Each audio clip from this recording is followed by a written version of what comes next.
Astral Industries and Polaris Media, we would like to welcome you to Astral Central 2025 Constellation.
for your patience.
appear to be experiencing technical difficulties. We kindly ask you for your patience as we work to troubleshoot the issues. Thank you.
Hello, on behalf of Astral Industries and Polaris Media, we would like to welcome you to Astral Central 2025, Constellation.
Constellation.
like to welcome you to Astral Central 2025 Constellation.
ceremony will begin acknowledging the stage.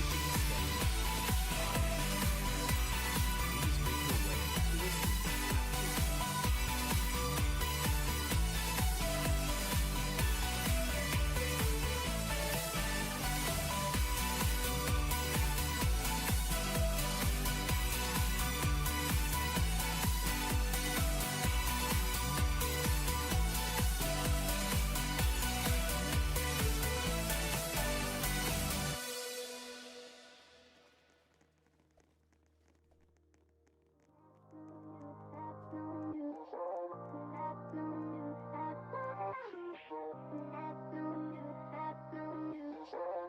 at this time.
Hello, everybody, and welcome to Astral Central 2025 Constellation.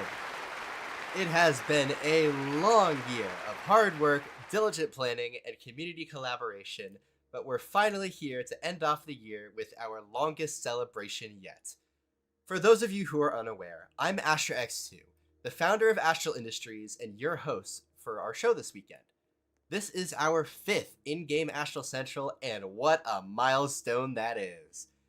Throughout the last 5 years, we've hosted almost 150 showcase booths, put on 3 award shows, and made memories to last a lifetime.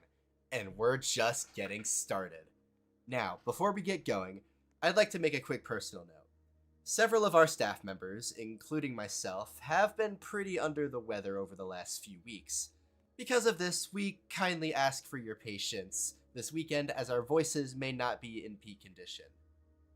This year's schedule is our most ambitious yet, so let's do a quick rundown about what you can expect this weekend. Today is day 1. After this opening ceremony concludes, here's the list of the remainder of today's presentations. To kick things off in the Magnitude Hall, I'm Sky C will host the Bunker Bravo interactive keynote. Following that, I'll take to the stage to present a development showcase for Astral's next-gen sci-fi project, Galileo Research Complex. Following this, one of our event staff leads, Lena, will present a special keynote about some of the technical work that made this event possible. Getting back to community presentations, I'm Brightly will then host a keynote for his group, Trident Enterprises. And then lastly, for day 1, is Nano Quantum Tech owner's Ichetsky's presentation titled Starting a Group and How Not to Explode. This will go over some of the often overlooked challenges of running a development team and how you can overcome them. Day 2 will kick off tomorrow, the same time as today, and will feature its own list of presentations. To begin, several members from the Astral Development and Polaris Media staff teams will take the stage for our annual staff Q&A. You can ask any burning questions about all of our content. Following the staff Q&A is a special event presented by Astral's very own Stellaria Aerospace Institute.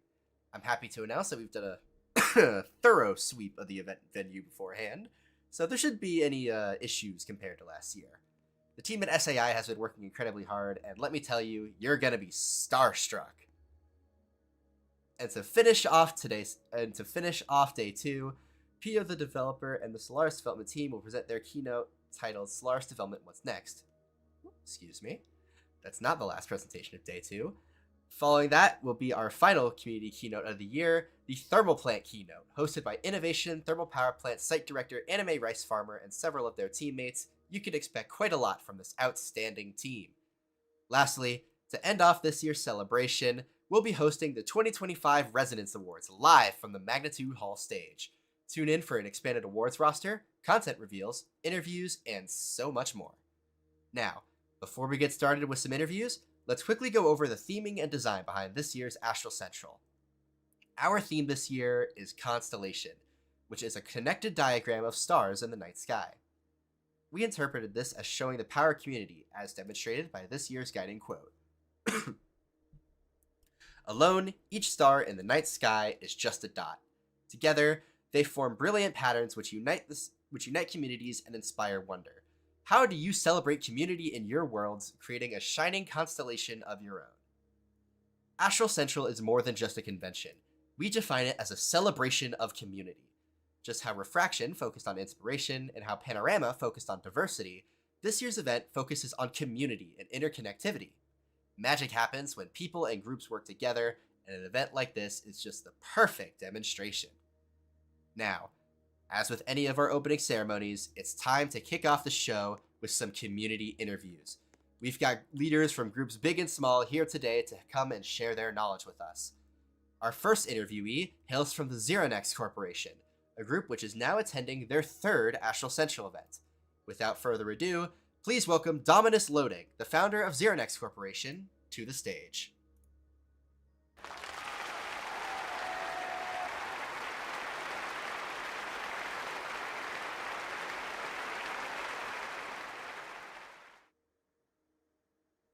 Any minute now.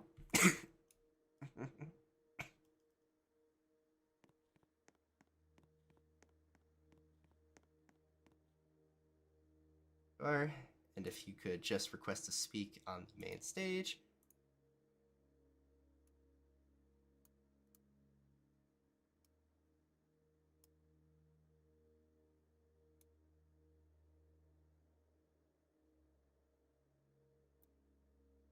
Gotta accept the speak in by Dominus.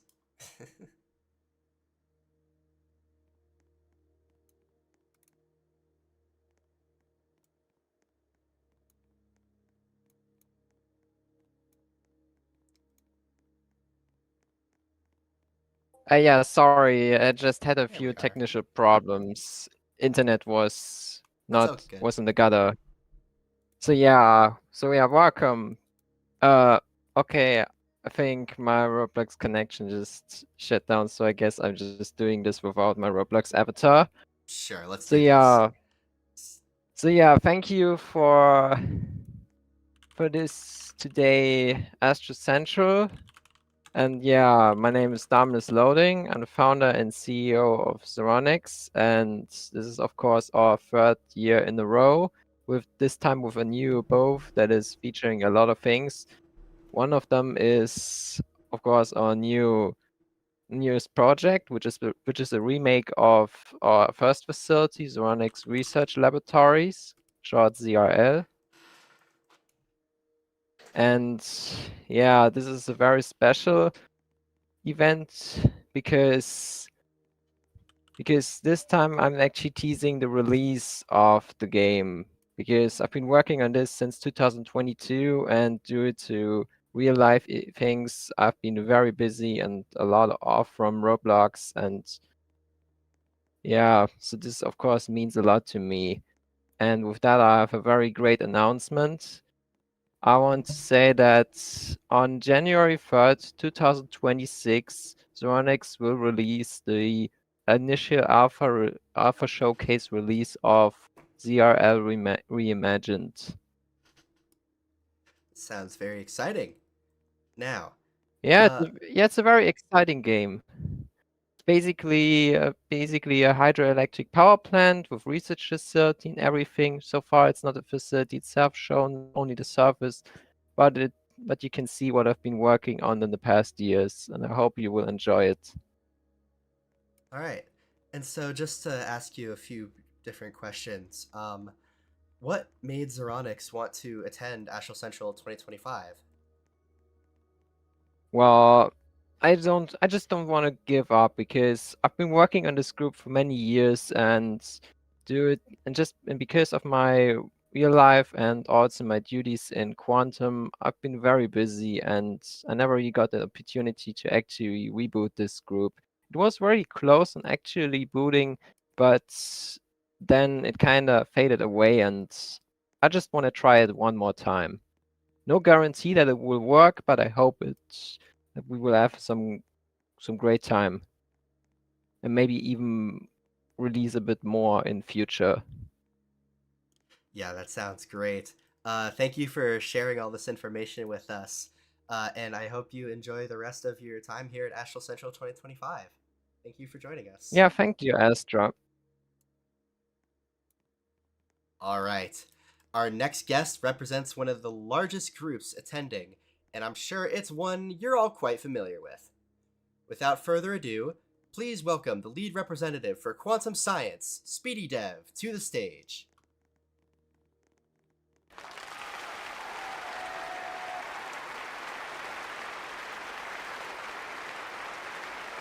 Hello. Hello. So, let's go ahead and get right into it. So, why don't you go ahead and introduce yourself? Hi, I'm Speedy. I've been developing for close to 7 years, but I only really started getting into it about 5 years ago. And I am the lead developer at Quantum Science. All right, so let's go ahead and get into our questions. So, first, what made Quantum want to attend AC25? Well, we love seeing a good chunk of the sci-fi community together at this huge event. We wouldn't want to miss it. The amount of effort put into all of this is absolutely incredible. It also gives us a chance to show some of what we've worked on this year, since a lot happens behind closed doors at Quantum. And if you visited the QS booth, you can see some new SNL highlights of the DMR2, which we've worked very hard on in recent months. We're not fully ready to show off the model yet, but you will be able to get an idea of what we're going for in terms of detail and styling for all the DMR systems in Sitka National Laboratories. Yeah, it's looking incredible based on the snippets that we've seen in your booth. Now, what can we expect in the near future from Quantum? I'd like to think we can release what we're now calling the maintenance update for QSurf early next year, hopefully, which includes long-awaited maintenance tasks, multiple area remakes, and a pretty big code-based refactor, one that you probably won't be able to notice the difference with initially, but it should hopefully make it easier for us to work on QSurf going forward, which will be very, very important when we start releasing smaller updates as we prepare to go full steam ahead with SNL. All right. And then to finish things off, what has Quantum been up to this year? Well, like I've mentioned, we've got some SNL highlights in our booth, along with some new lore pertaining to SNL. But a lot of our focus this year has been split between QSurf and SNL. Both projects have progressed massively, in particular SNL, which received more work this year than any other year prior. We're working hard to make it the game that was promised all those years ago, and hopefully with that in mind, it'll be worth the very long wait. I'd also like to think we could shoot for early testing next year, but it all depends on the schedules of developers and leadership, as it's been kind of a mess this year with our schedules changing constantly, and just Roblox updates and many other factors. But yeah, that's what we've been up to this year. Yeah, I would imagine as such. It seems like you all have done some incredible work so far this year, and we cannot thank you enough for joining us. That is all I have for you today, so you can go ahead and head backstage. Thank you. Thank you very much. All right. Moving on, our third set of interviewees comes from a first-time event insider, one that has made quite an impact on our quarter of the community. So, without further ado, please welcome Spirited Mohave and TML to the stage.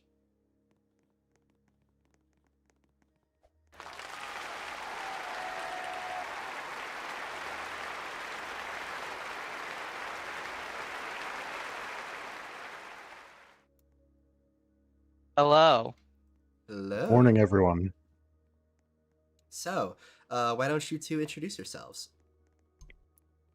Good afternoon, everyone. My name is Spirited Mohave. I am the current Chief Executive Officer of the Lumenflame Corporation.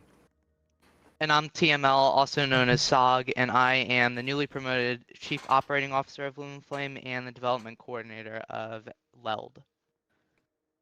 All right, so what is the Lumenflame Corporation for those who may not know of you? The Lumenflame Corporation is a company based in Northfield, Iowa, currently operating a expanded facility that is, well, located in Northfield, that currently holds the laser capsule reactor. All right. And so, what can we expect to see Lumenflame doing next?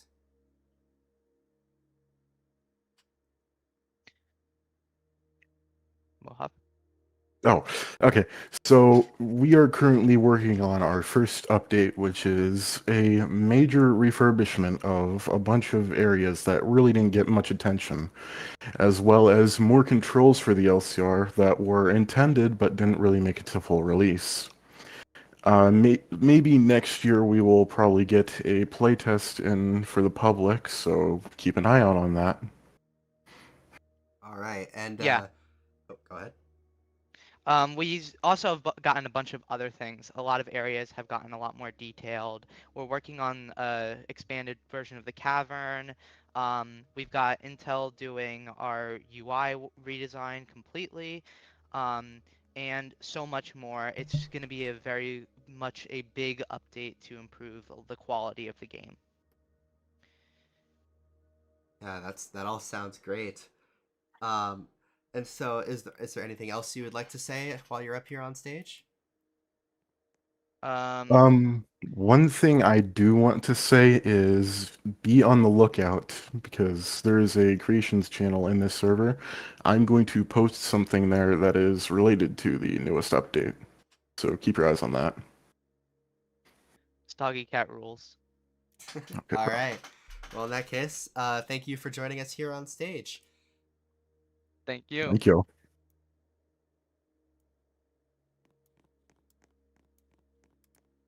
All right. Let's go ahead and move on to our fourth interview. So, our fourth interview comes from the leaders of one of the groups that is actually presenting a keynote later on. And that group is Trident Enterprises. So please, welcome I'm Brightly to the stage.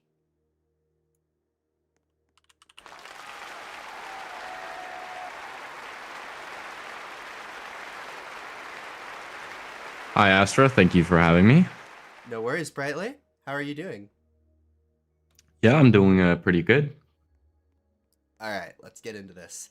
So, what's a quick little history of Trident for those who may not be as familiar with the group as you?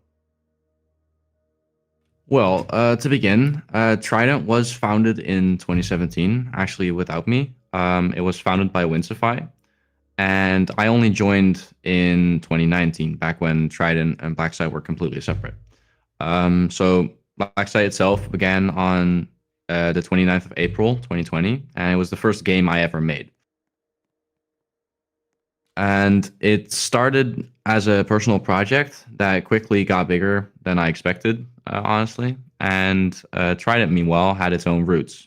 Trident and Blacksite were separate at the time, and Trident was basically another core game community in that classic chaotic area. Basically corroded metal everywhere, unanchored everything. As the meltdown happened, then the server either kicked you or, players crashed from the entire game falling apart. Then in 2020, Winsify joined me to help script Blacksite, and then from that point, it kind of spiraled. Blacksite grew fast, and Trident became more of a background idea, and it just started collecting dust, honestly. So we actually handed the Trident group to a friend of ours because we didn't feel like we'd push Trident any further, especially with the work that we were putting on Blacksite. But by 2023, we kind of hit a turning point. Our idea for Blacksite, it kind of needed to grow beyond being a fan game under someone else's banner. It felt kind of restrictive, not because we didn't respect innovation that we were previously on, but because we wanted full creative freedom and a clearer identity that was ours. Yeah, and I mean, do you want to touch a bit more on that specific split into the Trident branding? Yeah, sure. So, I mean, innovation is a huge community and one we've grown up with, both of us, and we love it still to this day. However, it wasn't founded by us, and originally Blacksite existed under that umbrella as a fan game. And we do still have a lot of respect for innovation because, I mean, like I said, we grew up with their core games, and we both believe that they're generally one of the communities that really founded and shaped, the core genre on Roblox. But like I said, yeah, in 2023, we felt Blacksite had outgrown being a fan project, and it felt restrictive in terms of identity and creative freedom. So we just chose to become our own thing. So, we got to thinking, and we remembered that we still had the opportunity to get Trident into the mix. And it was basically the perfect fit. I mean, it was rooted in a core genre. We already had a core genre idea going, and it was ours. So we bought the group back from that friend that we gave it to.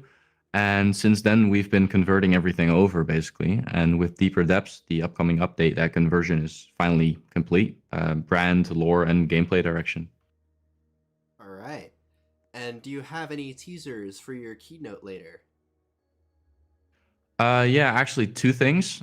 First, I just want to say Deeper Depths isn't just more caves. It's a huge shift in what Blacksite, and importantly, I hope the core genre can be. It's a lot different gameplay, mechanics, mostly stronger foundation, and a much bigger sense of progression.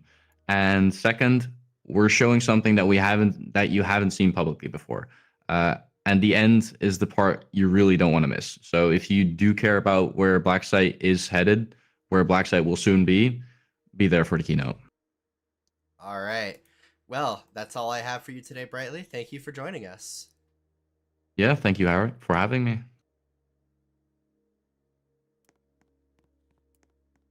All right. Now, it's time for our final interview of this year's opening ceremony. This comes from the creator of 2 different showcase booths this year and is actually a nominee for Rising Star Creator. Please welcome Intel XYZ, the founder of Intergomic Atomic Corporation.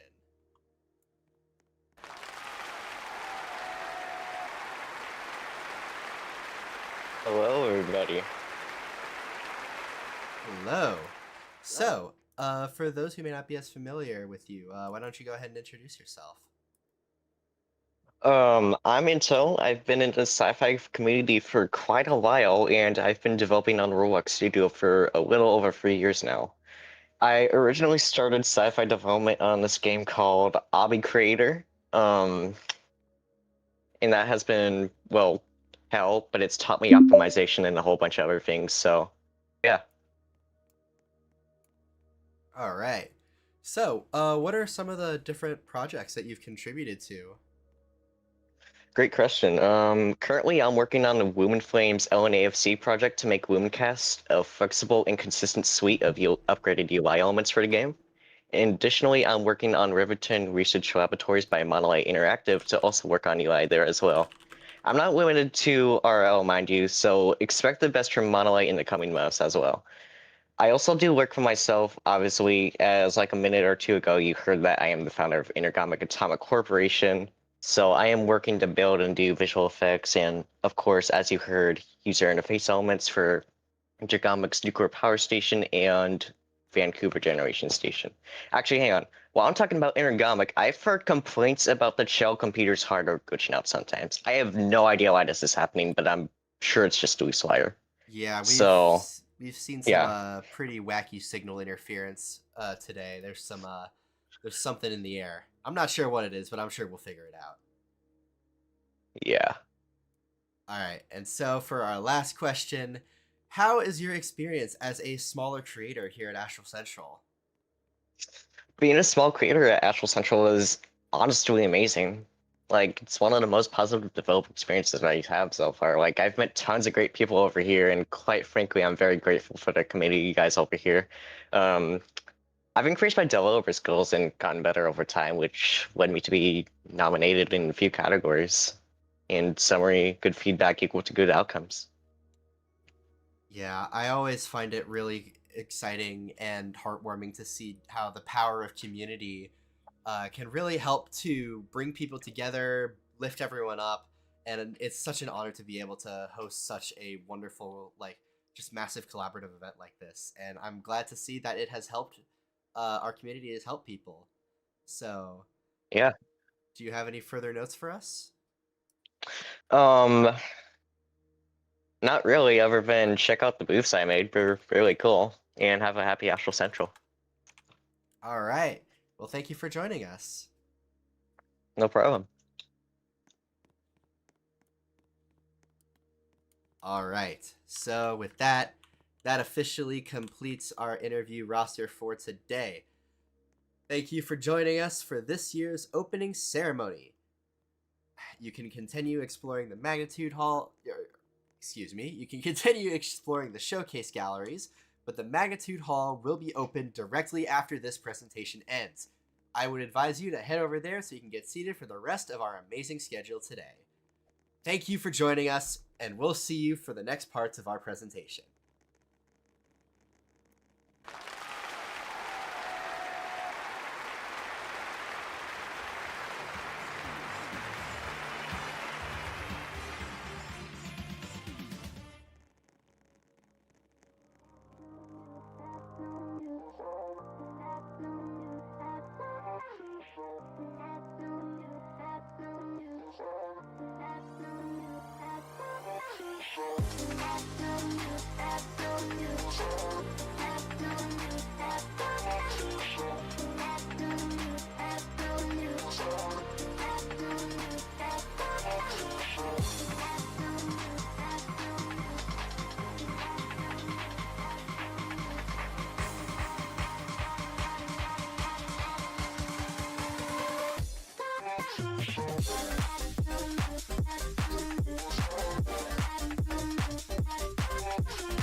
The Bunker Bravo interactive keynote will begin shortly. We hope you enjoy the show.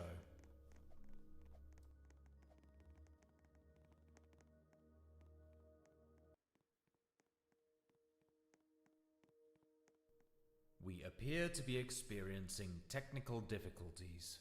We kindly ask you for your patience as we work to troubleshoot the issues. Thank you.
The Bunker Bravo Interactive keynote will begin shortly.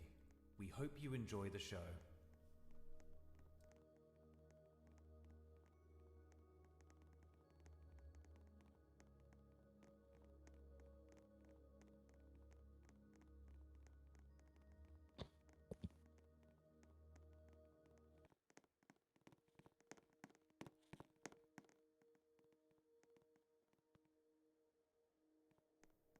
And now, please welcome to the stage Ms. Jenna Marseille, Chief Executive Officer of Bunker Bravo Interactive.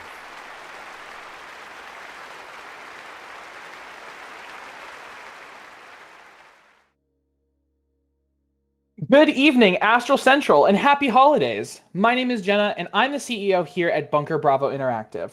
For those of you guys out there not in the know, you're probably wondering, who the heck are these guys?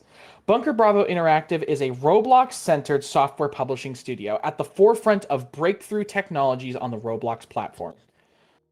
We develop tools you've likely seen, such as Guardsman. We take great pride in developing some of the best-in-class software suites to aid anywhere between community management to game development. What sets Bunker Bravo aside from all other software publishers out there is the amount of control we provide you, the developer or contracted studio.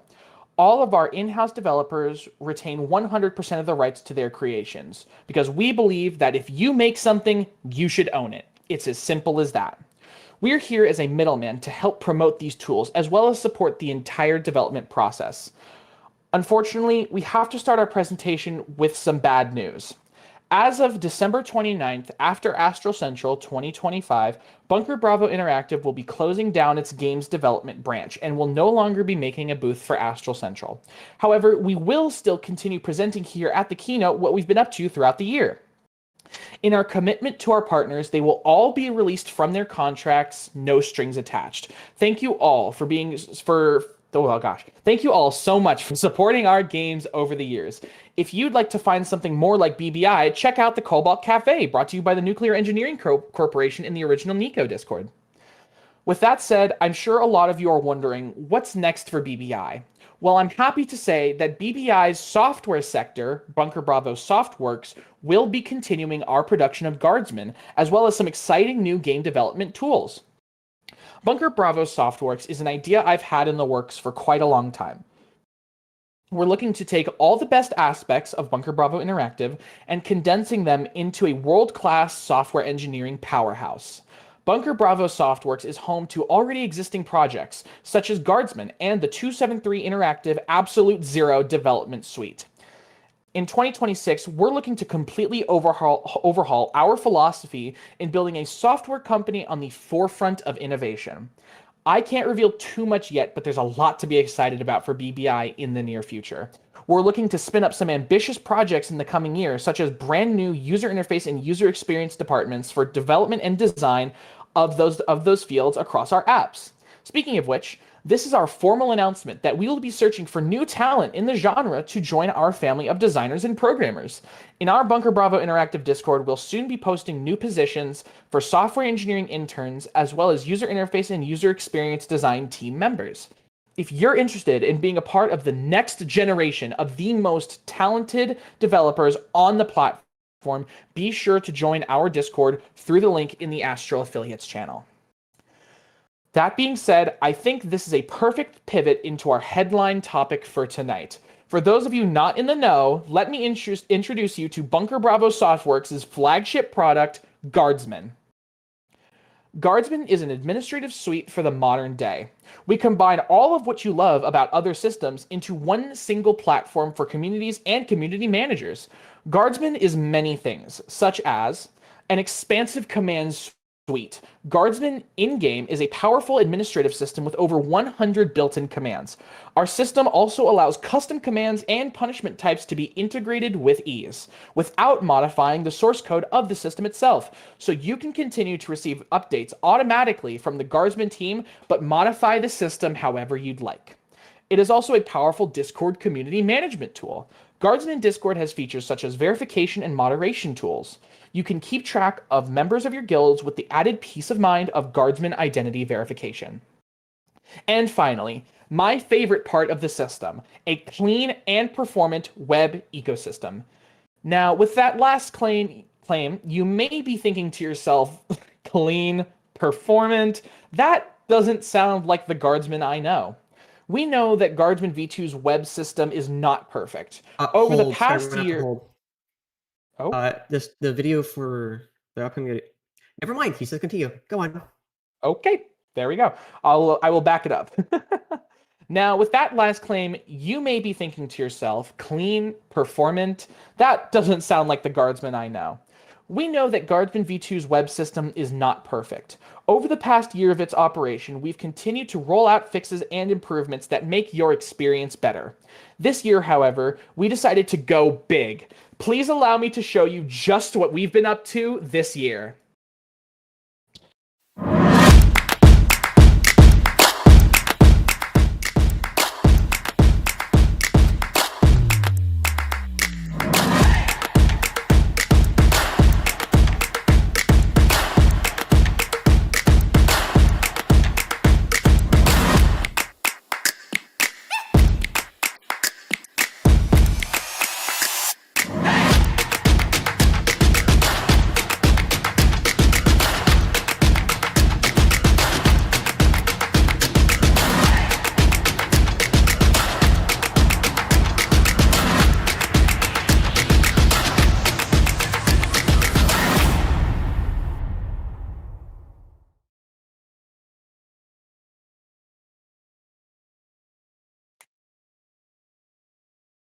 We are so excited to be revealing this incredible milestone in Guardsman's development, especially with our new backer features. These features will be available to our Ko-Fi subscribers upon V3's release. And side note, off script here, I'm really excited to be showing you guys stuff, especially like the Trello integration. It's going to let you guys migrate everything from your current Trello boards over to Guardsman, and you can apply Guardsman supporter benefits to up to 3 groups. So you guys can pick up right where you left off. We all know that Trello has been a bit of a sore spot when it comes to group management, and we're really excited to be bringing this new feature to you guys. But that's enough rambling from me about that. I'll save more for the Q&A. And with that, we've reached the end of our keynote. I'd like to thank each and every one of you for attending this event and coming to see the greatest sci-fi expo in the history of the Roblox platform. Please give a warm round of applause to the Polaris media team for putting on this amazing show, and leave a donation if you can. They poured their hearts into making this special and deserve every bit of it. But we're not going anywhere quite yet. For the next 15 minutes, we will be doing a live Q&A in the Astral Industries official Discord server. Join in, ask a question if you have any, and we'll read them off live here on stage. We're Bunker Bravo Interactive, and thank you so much for listening. Oh my gosh. That is a lot of donations. Holy crap.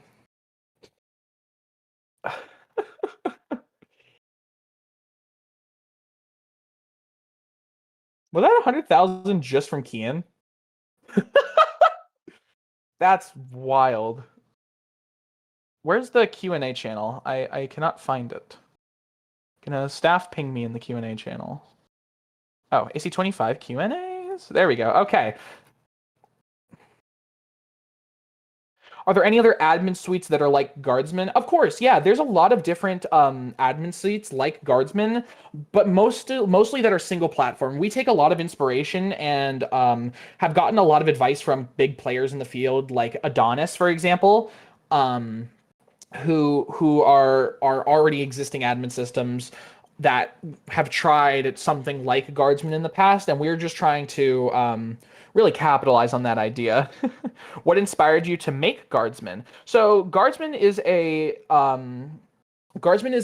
system that I've actually been developing the concept of for the past 5, coming up on 6 years now. Guardsman has had many iterations. A lot of my friends here will know from like the 2020 era, the old iterations of Guardsman.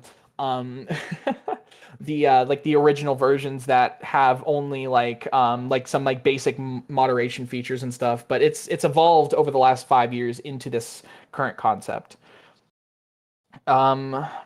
Will any high-profile sci-fi groups like Quantum get this, or do we have to wait? So Quantum is going to be part of our beta testing group of these features, but shortly after, we're hoping in 2026, we're going to have all of these features that we have showcased here available to the public. Now, the new features, like I mentioned, are going to be to our Ko-Fi subscribers. So it's $5 a month for the backer tier to get you that, and that gets you Kanban and the ticket bot, I believe. I had to double check that. And when you purchase a subscription on Ko-Fi, it'll allow you to apply that benefit to up to 3 groups. And then as you go up the tiers, you can apply it to more and more groups.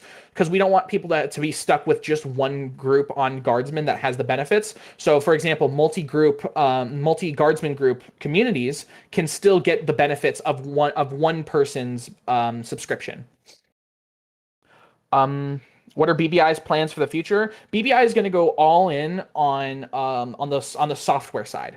So we're going to be 100% focused on software and game development and game development assets like backend, like scripting assets and such. That's going to be our main. Excuse me.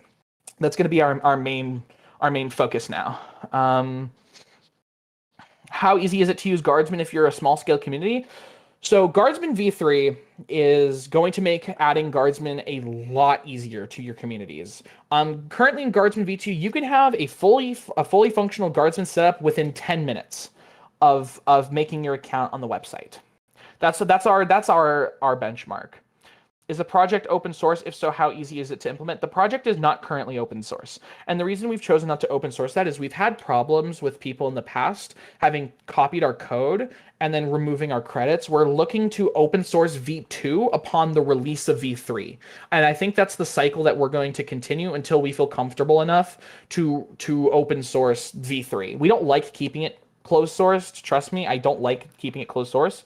But it's just kind of what we have to do in order to make sure that, we don't have our stuff stolen and then passed off by someone else.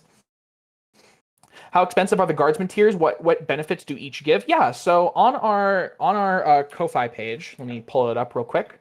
On our Ko-Fi page, there are 3 different tiers. Supporter, which is $3 a month, which gets you priority support, access to the supporter-only category in the Guardsman development server, and then early access to Guardsman v3, as well as a permanent early supporter badge on your Guardsman profile. Backer tier grants you the same stuff, but it'll also grant you access to the Kanban app, as well as the Ticket Bot app, I believe. And the Backer Plus tier, which is $10 a month, will get you all of that plus the remote config. The remote config option. If some groups are interested in what you've presented, what are your thoughts on doing a 1-month trial for Guardsman? Yeah, absolutely. So we're going to be reaching out to some of the groups that are present here at this event on if they'd like to trial Guardsman v3 once we're at a point where we have at least like a release candidate ready to go. So yes, we will be reaching out to some of the groups here to see if they'd like to trial Guardsman v3. Why is Bunker Bravo about to make a grand departure from the Roblox platform? We're not making a departure from the Roblox platform entirely. It is only a departure from making games. So we had certain games in the works, like our Bunker Bravo originals, that were in the works for a long time that never really saw much development activity as of recent. So we decided that in order to be able to streamline our process and focus entirely on the side that has demonstrated to work, we're going to be fully pushing our software. Does Guardsman work as a Discord standalone? Sort of. You do have to create a Guardsman group on the website and then invite the bot through there. However, you do not have to tie a Roblox group to a Guardsman group. That is optional. What can we expect about Nemesis for 2026? That's a good one. So Nemesis is our in-progress anti-exploit system that we have seen great success with in Quantum and Light Incorporated games. Nemesis is going to be a server and client-sided anti-exploit, and we've already seen it catch. I can't give an exact number, but we've already seen it catch thousands of exploiters in the past. I forget how long we've had it running. I think we've had it running for a few months, but we've already seen it catch a lot of exploiters, and we're really confident with our new. We actually recently hired a new developer to help us out with the development of Nemesis, and we're really confident that we're going to get it to a point soon where we should be able to have it out and like released next year to the public. How did you find the idea of making Guardsmen? What were your inspirations? Ooh, that's a good one. So I don't know how many of you would remember it. Who here remembers the name AXD from Quantum back in 2020?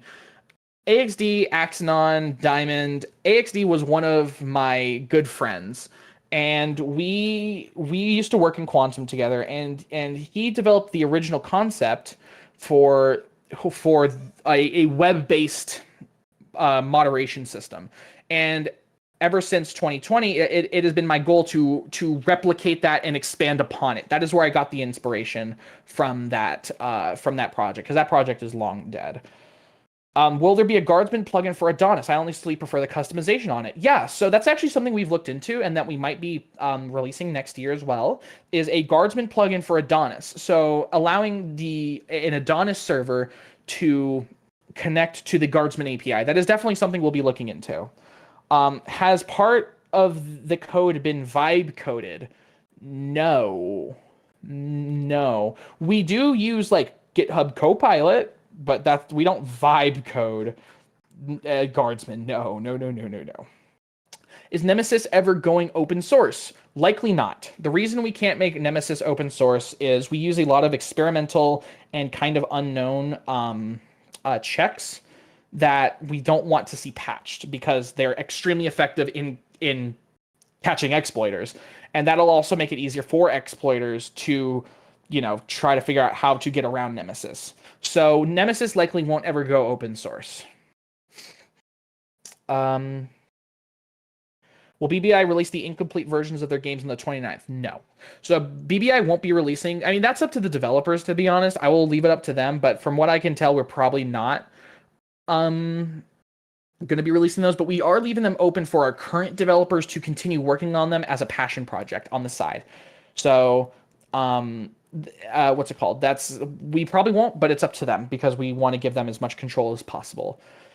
Will you make Roblox plugins? Yes, we do have Roblox plugins in the works as a replacement for our loader. So instead of going to like a model to insert the loader, it's going to be a plugin that can insert the loader and then automatically update it, which will be pretty cool for like config updates and stuff.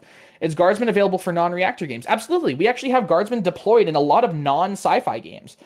You can use Guardsman in any game you want. Are you ever planning a partnership with Roblox like Bloxlink? We would love to work with Roblox on that level. However, we do not have the access to that kind of relationship. They would have to be the ones to reach out to us. But we would love to work with them on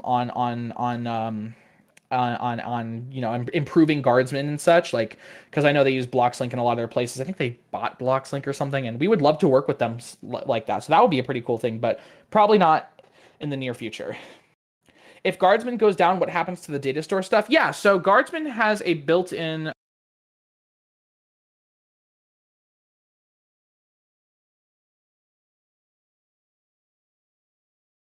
my headphones turned off. Guardsman has a built-in data storage solution called Web Store Service. So Web Store Service allows game developers to store all of their player data in Guardsman. And we recently released a feature. So anyone who has joined within the last month, I believe, basically Guardsman will create a local read-only copy of the player's user data that it stores in data stores. So if the API is ever unreachable for whatever reason, it will pull from that fallback data store. And then whenever the API is reachable, it'll flush all of that data to the API and everything will be brought back into sync. Can we expect to see Edwin? Yes, you can expect to see Edwin. What is the biggest sci-fi game being developed right now for when it comes to using Guardsman? Q-Surf, without a doubt. Is Nemesis a standalone anti-exploit, or does it require Guardsman to be loaded to load Nemesis from the server? This is assuming it's a loader type system. Yes, so Nemesis currently is being designed as a Guardsman plugin. We might make a version of it in the future that can be run standalone, but currently it does require access to like Guardsman APIs. So at the moment, we are developing it as a Guardsman plugin, and it will not be standalone. It likely will not be standalone when it's released. Has it ever occurred where somebody has exploited into Guardsman website and taken control / exploit groups? That hasn't happened to my knowledge. And if it has happened, that would be extremely serious, and we would not let that happen. Out of curiosity, do you pay for storage for Guardsman on an external source, or do you have a mini data center only for Guardsman? Yeah, so we actually we'll host Guardsman ourselves. We do not pay for like AWS or stuff like that. We don't pay for cloud like that. We host Guardsman ourselves. So I have a server right next to me that is hosting Guardsman. Ben has a server, and then we do pay for 2 servers. One in Europe and one in Singapore that host our system, so to decrease latency for those regions. So that also helps with the chances of the API ever being down, making that extremely low, extremely low. But we do just pay for like the servers, basically. That's about it. Are you going to make more systems like Guardsman and Nemesis, or just keep creating the one that exists already? We do plan on keeping to update Guardsman. We don't have any plans for any new admin systems, and the only reason we would do a new admin system like that is because frankly, Guardsman, we do actually, most of the time we do, when we go from like V2 to V3, we do actually rewrite most of the code base. So basically it is a new app every time, kind of, but it is just Guardsman. If this hasn't been answered, how many servers do you guys have, and how good is your uptime? So we have 4 servers currently, 3 main like servers that you can connect to, and then 1 backup server that I host. You can view our uptime on the Bunker Bravo Interactive status website, and currently Guardsman is sitting at the website is sitting at 99.949% uptime, and the API is 99.93, and the Discord API is 99.92. So our app rarely goes down. Only for like sometimes we'll run into issues where something with the database happens, and not data loss, but sometimes because of how we have things set up, there is the possibility of things happening. So we do have to prepare for that. So there will inevitably be downtime, but we have very little downtime nowadays. Would Nemesis be loaded after a Roblox server started, like the main module, where we have to install it manually? So Nemesis is a plugin, like any other Guardsman plugin. So basically, it's loaded with the rest of the Guardsman plugins, and then it'll be loaded on your client right as you join. It's really cool that you guys are hosting Guardsman yourself, but usually self-hosted stuff like this lacks security compared to cloud solutions. Are you making an effort to ensure user data is secure and protected from, e.g., a data breach? Yes. We do take steps to ensure that data breaches do not happen. We have everything running in its own in isolated containers, in its own private networks, etc., etc. We rotate passwords. We make sure that Guardsman does not have data breaches. And we also scan all of our web traffic for weird things, for weirdness. And we have Cloudflare and stuff like that on top of that. Isn't there a diagram of how the servers are set up? I swear I've seen it somewhere. Yeah, I think Ben made one. I don't really know where it is. But I can say that there is one somewhere.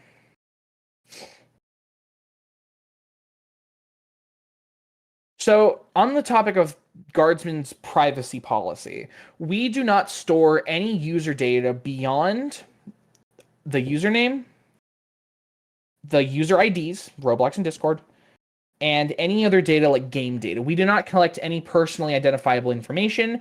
We do not do advertising. So we do not collect any personal information in regards to our users.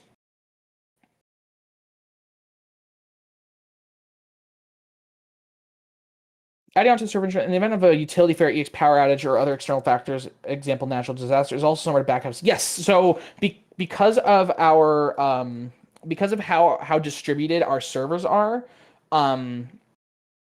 there's a very low chance of a system-wide service interruption. How do you handle GDPR requests, e.g., right to erasure for European users? Yeah, so per our privacy policy, if you email our the guardsman, if you email the guardsman team email, which is in our privacy policy, then you can request you can submit a right to erasure request. We are also currently working on built-in right to erasure. So, for example, being able to delete your account directly from the Guardsman app. Does BBI plan to expand its reach for Guardsmen and other similar systems outside of Roblox? Example, Steam games, potentially. That's getting into a whole different realm. It is something I've played around with the concept of, but it's not something that we really have plans for at this time. Do you guys process refunds for tiers? I'm not exactly sure how Ko-Fi handles refunds, but if Ko-Fi handles refunds, then yes, we will process refunds for tiers, and we will be offering probably 14-day trials is what I'm assuming. We haven't really worked out the details when it comes to that part yet.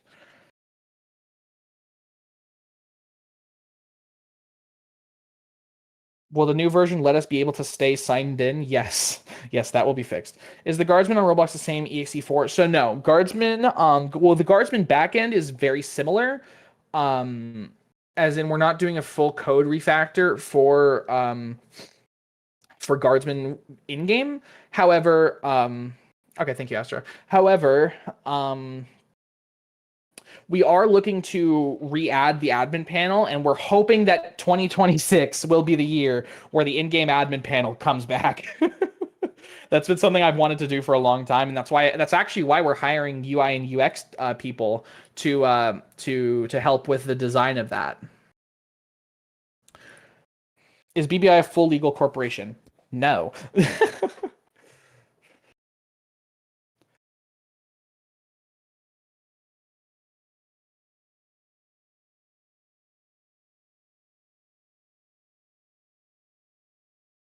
Hetzner or OVH. I'm not going to really go into our hosting infrastructure, but we do use Hetzner for some of it.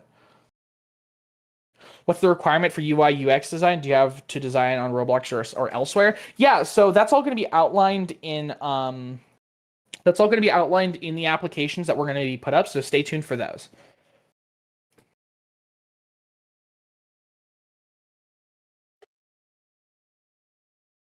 Does BBI plan to expand into this realm official corporation? That would be really funny, but no.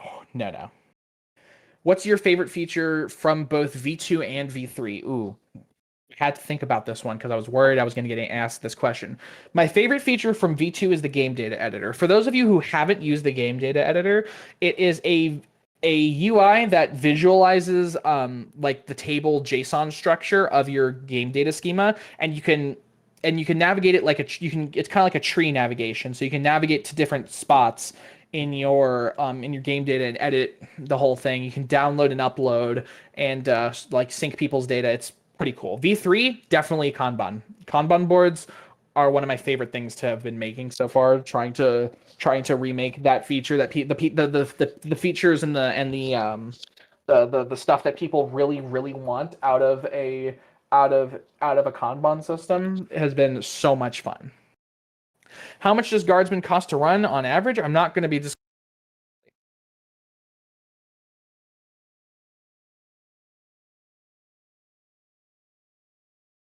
My headset keeps turning off. I'm not going to be disclosing publicly how much we pay for Guardsman every month. What was the idea on making a form of Trello for Guardsmen? Honestly, just people. We've heard people's complaints about Trello in this day and age with the user restrictions and the board restrictions in groups, and we don't like that they're being so restrictive of an app that we've all used at some point and that we all got used to.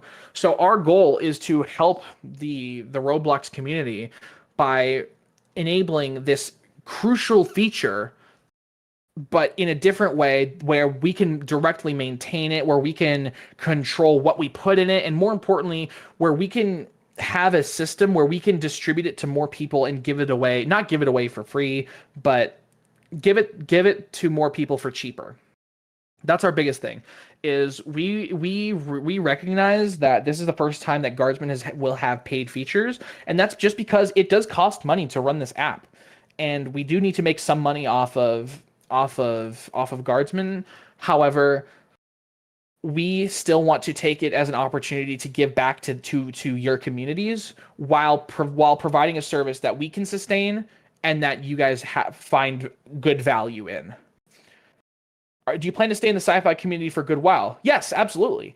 Bunker Bravo will be BBI Softworks will still have a focus on sci-fi style games, but we will be developing tools and technologies for the mainstream. What is Kanban? Kanban is the kind of organization system that Trello uses. So it's kind of like a card-based system where you have lists and you have cards, and you can assign people to cards, you can give them descriptions. It's just the organization system. If you could add anything to Guardsman without restrictions or limitations, what would it be? Ooh, that's a good question. It's a really good question. I'd have to think about that. Let me see it. Let me come back to that by the end of the keynote. Speaking of those paid features, would Guardsman have some sort of premium like other Discord bots? So our Ko-Fi subscribers, that is the quote-unquote premium, basically. So our backer tier is where our benefits start. The supporter tier is like enhanced support and early access to features. And then our backer tiers start to get you more features like Kanban and such. Lena, the message you sent didn't actually send. It just says I'm now privately chatting with you. So do you want to resend that? All right. Does anybody have any other questions? If so, please put them in the BBI keynote thread.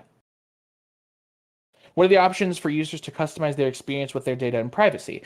So could you elaborate? If you could elaborate on that,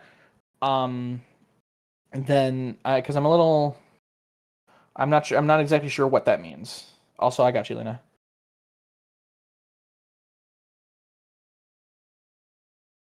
How can we control how our data is stored or whatnot? So Guardsman, we don't have any built-in like options like that currently.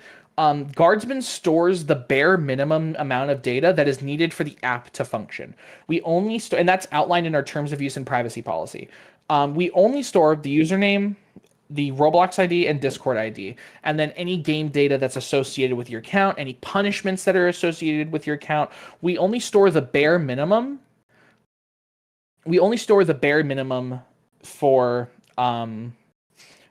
each user, and we don't want to store any more. We are not in the business of selling data. That is awful. All right. No, we're keeping the name Bunker Bravo Interactive. BBI Softworks is a subsidiary. All right, I'll take maybe 2 more questions, and then we're going to start wrapping up this this keynote. What's the hardest thing to make while making Guardsman? The hardest thing to make. It's a tie. It's a tie between the game data browser and WebSockets. WebSockets are annoying. I do not like doing WebSockets. They are very annoying. I'll take 1 more question. How do I exit Vim? Oh my gosh. Any more questions about Guardsman? Can I buy Guardsman? Yes. All right. Well, with that being said, thank you all so much for coming to the Bunker Bravo keynote. And real quick, I want to thank the people up there in the BBI suite. Hi, everybody. Thank you for watching my ramblings. Thank you to Vinyl, Wraithlord, as well as Trin for helping with the booth this year. They did incredible. And thank all of you. Thank you, all of you, for coming to the keynote. It was an absolute honor to present here this year. And yeah, my name is I'm Sky C, and we'll see you guys next year. Bye-bye, everybody!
showcase will begin in 5 minutes. Please make your way to your seats at this time.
And now, Please welcome to the stage Astra X2, founder of Astral Industries.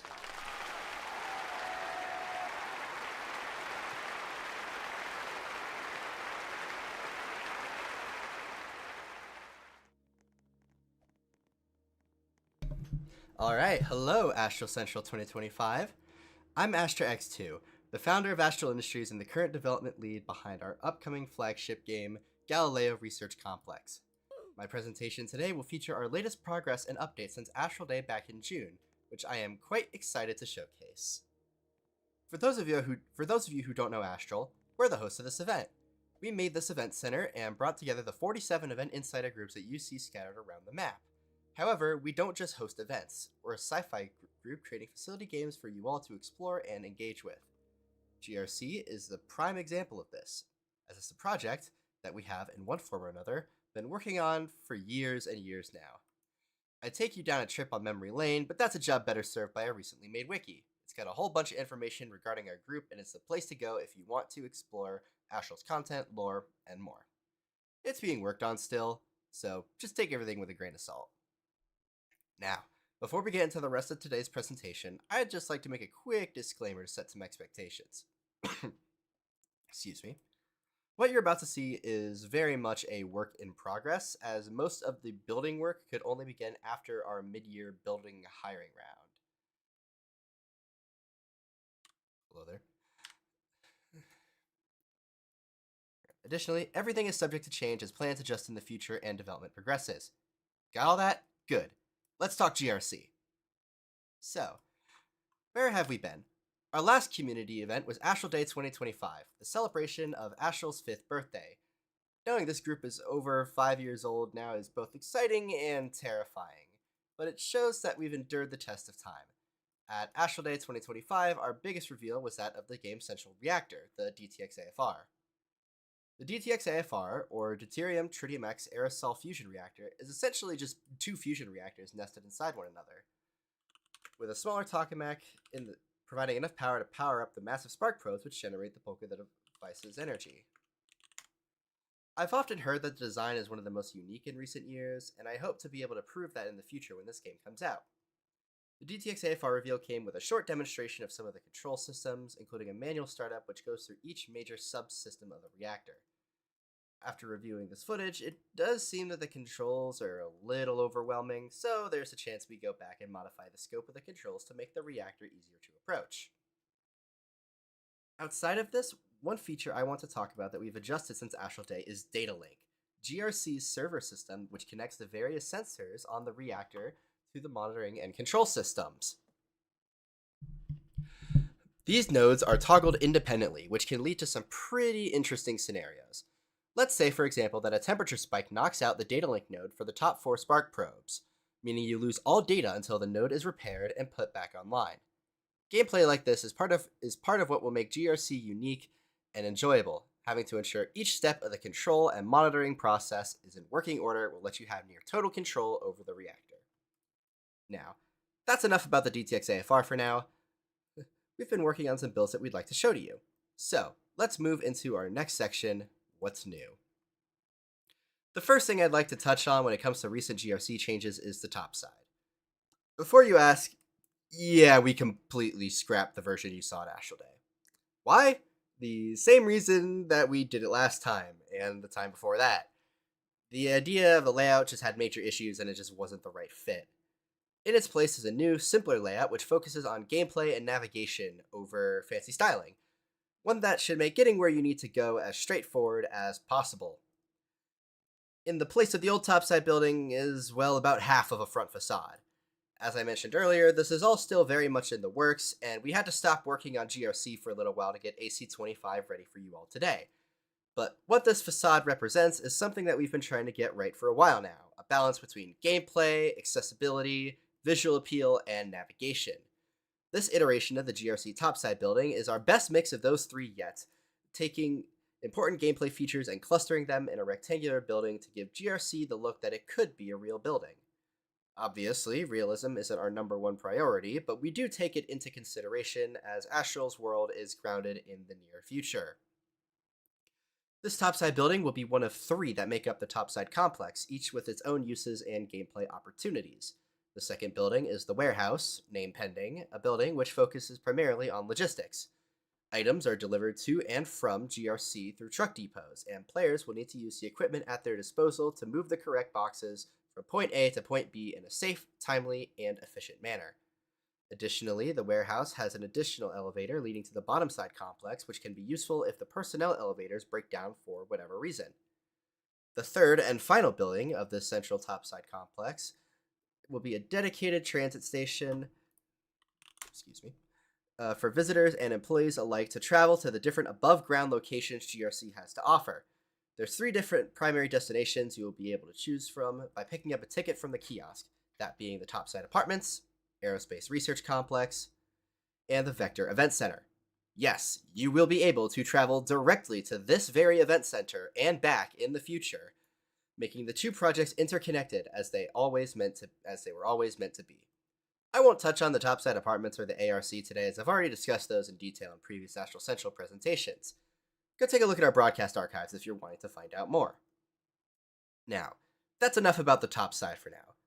Let's go ahead and dive underground and head into the bottom side complex, which is where the majority of our new content today comes from.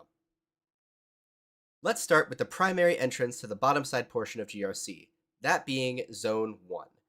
For those unfamiliar, GRC is split into zones instead of the traditional sector model, primarily because each zone has a variety of uses which may not be represented well by just a single sector model.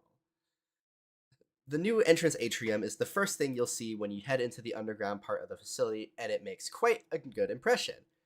With curved stairs and a fancy centerpiece, it sets the tone for what's to come for the rest of the facility. Moving past the blast seal, you'll reach the central atrium of Zone 1, an area where you can quickly navigate between important parts of the facility. Something to touch on here is the check-in kiosks, which are just barely out of frame on the left, which are a feature which will allow you to earn rewards by checking in daily. While you'll also be able to check in from your menu UI, these stations will add just a little bit of extra immersion to your employee experience. The next area of Zone 1 is Facility Management, a subzone dedicated to handling the core infrastructure that runs the facility. This area is home to Starlight, GRC's in-house operating system, alongside facility-wide air conditioning and a control room. Additionally, this is where you would need to go if you wanted to sabotage Starlight, temporarily disabling its safety systems, which would otherwise prevent you from causing a superstructure failure event. Back across the atrium in the opposite hall is the Logistics Center, an underground extension of the topside warehouse. This area serves a few purposes, acting as the central cargo hub for all of GRC. This has direct connections to the freight rail line for bulk cargo, the Mercury Depot for sending smaller packages around the facility on our Mercury robots, and the freight elevator to bring up or send materials to and from the surface.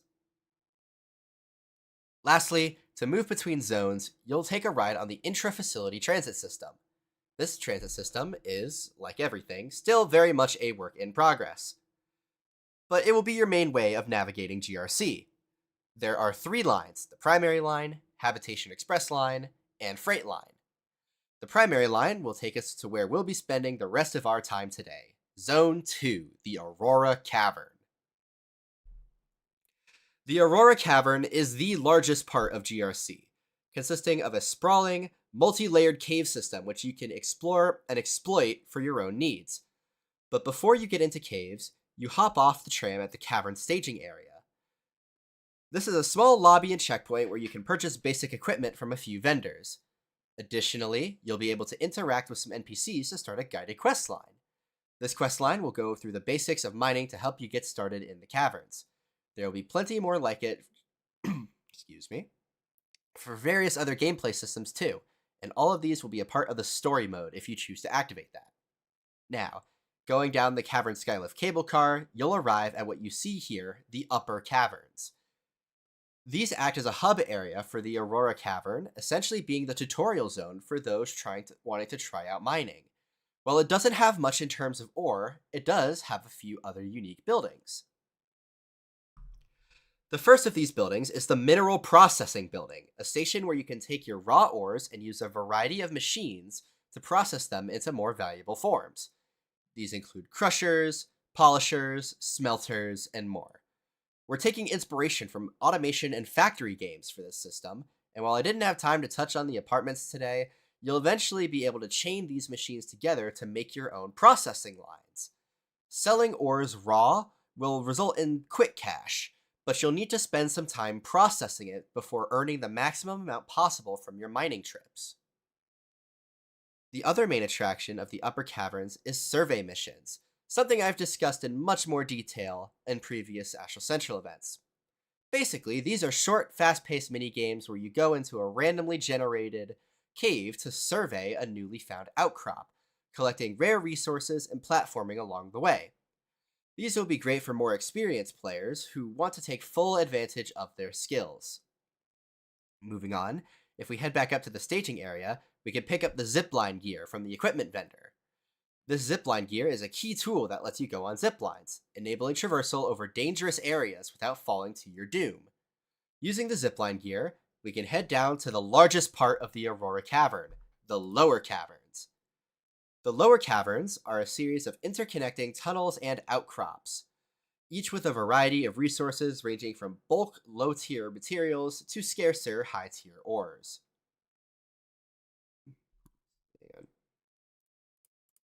Something we wanted to try out was having two main ways to gather ores in the outcrops.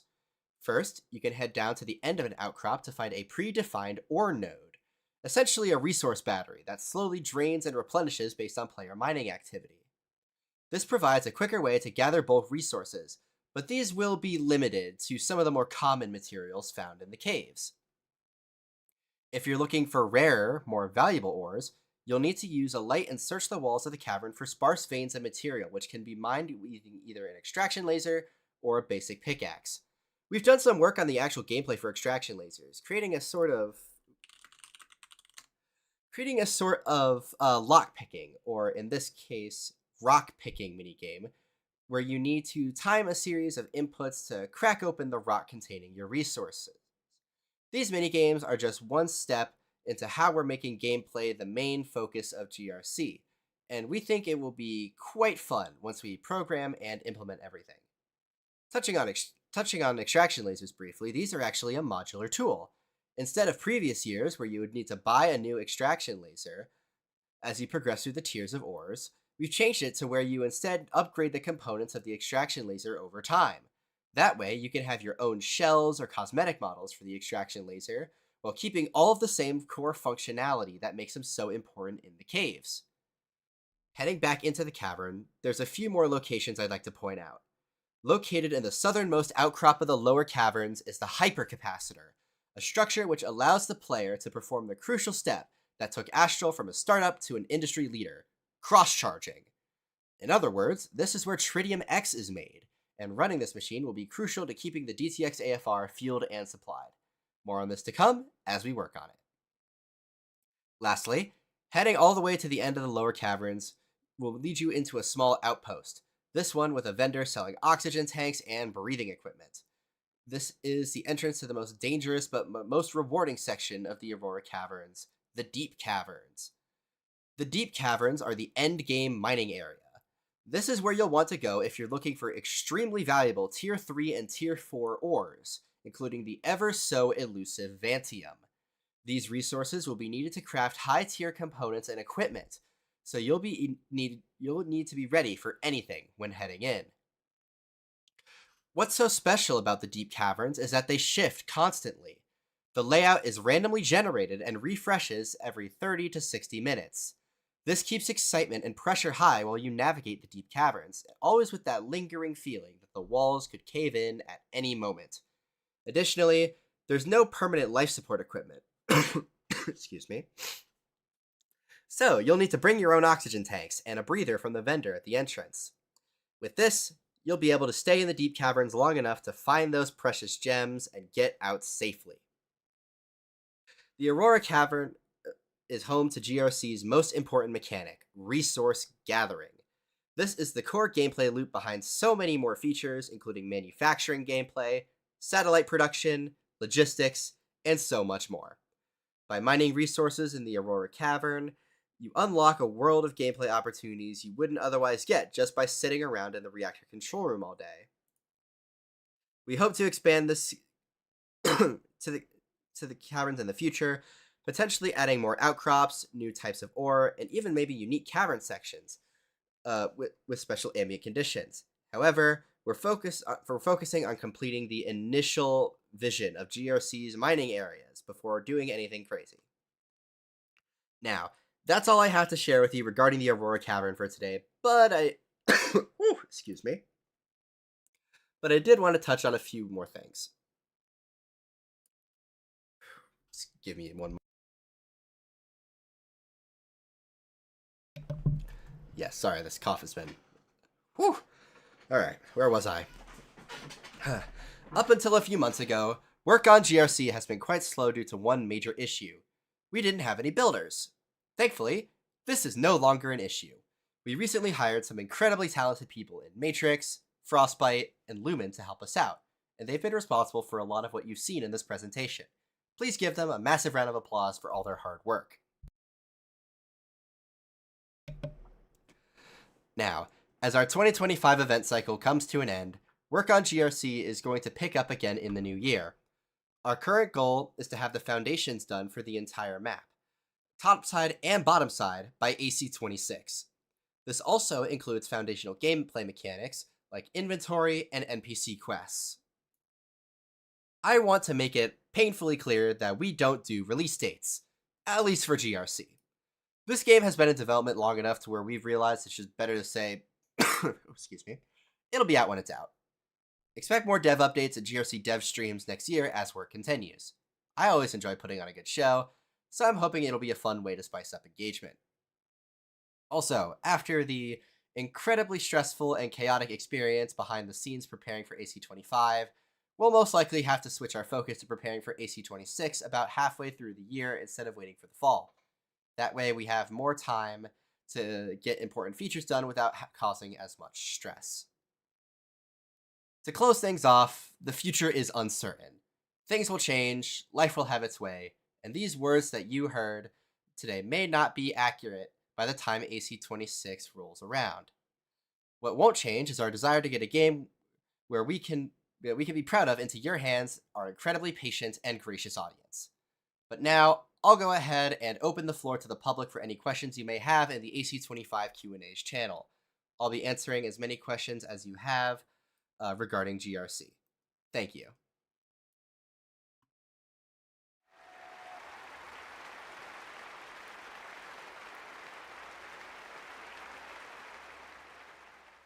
All right, let's take a look.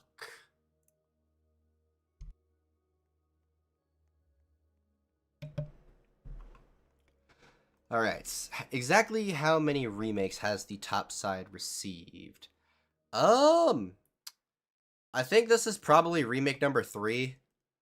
And again, I touched on this earlier, but it's primarily just because we keep going back and iterating and realizing that we can do better, and we want to get the best possible, the best possible experience for you guys. So next up, quote, I've heard that the goal with GRC is to be a bit different and unique in the sci-fi genre. What will Astral do to be different from other games? So I think the most important thing that will make GRC unique is its focus on gameplay. Oh, sorry, excuse me.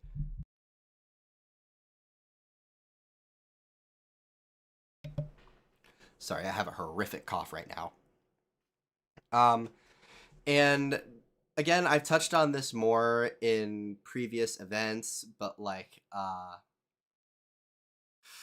things such as the space flight gameplay and well, not actually going to space, but being able to make satellites and all of the unique resource gathering and material processing things. I feel like that's gonna make GRC pretty cool. And then I think story mode is gonna be something that is really exciting, because we're planning to have a system where it's essentially an extended tutorial, and that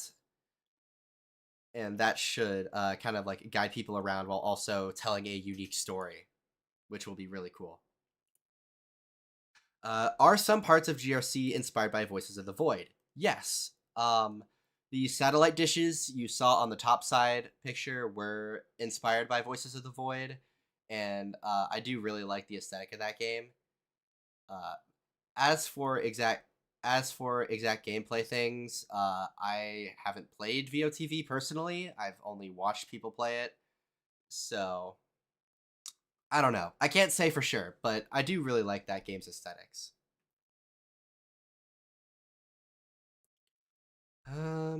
Will Stellaria Research Institute be a separate playable game or part of GRC?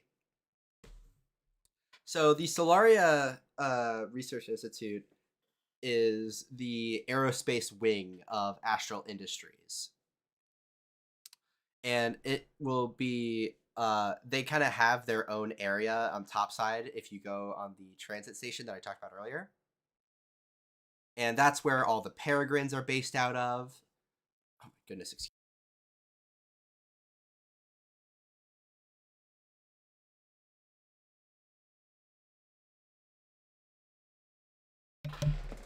Sorry. But yeah, they have their own wing in the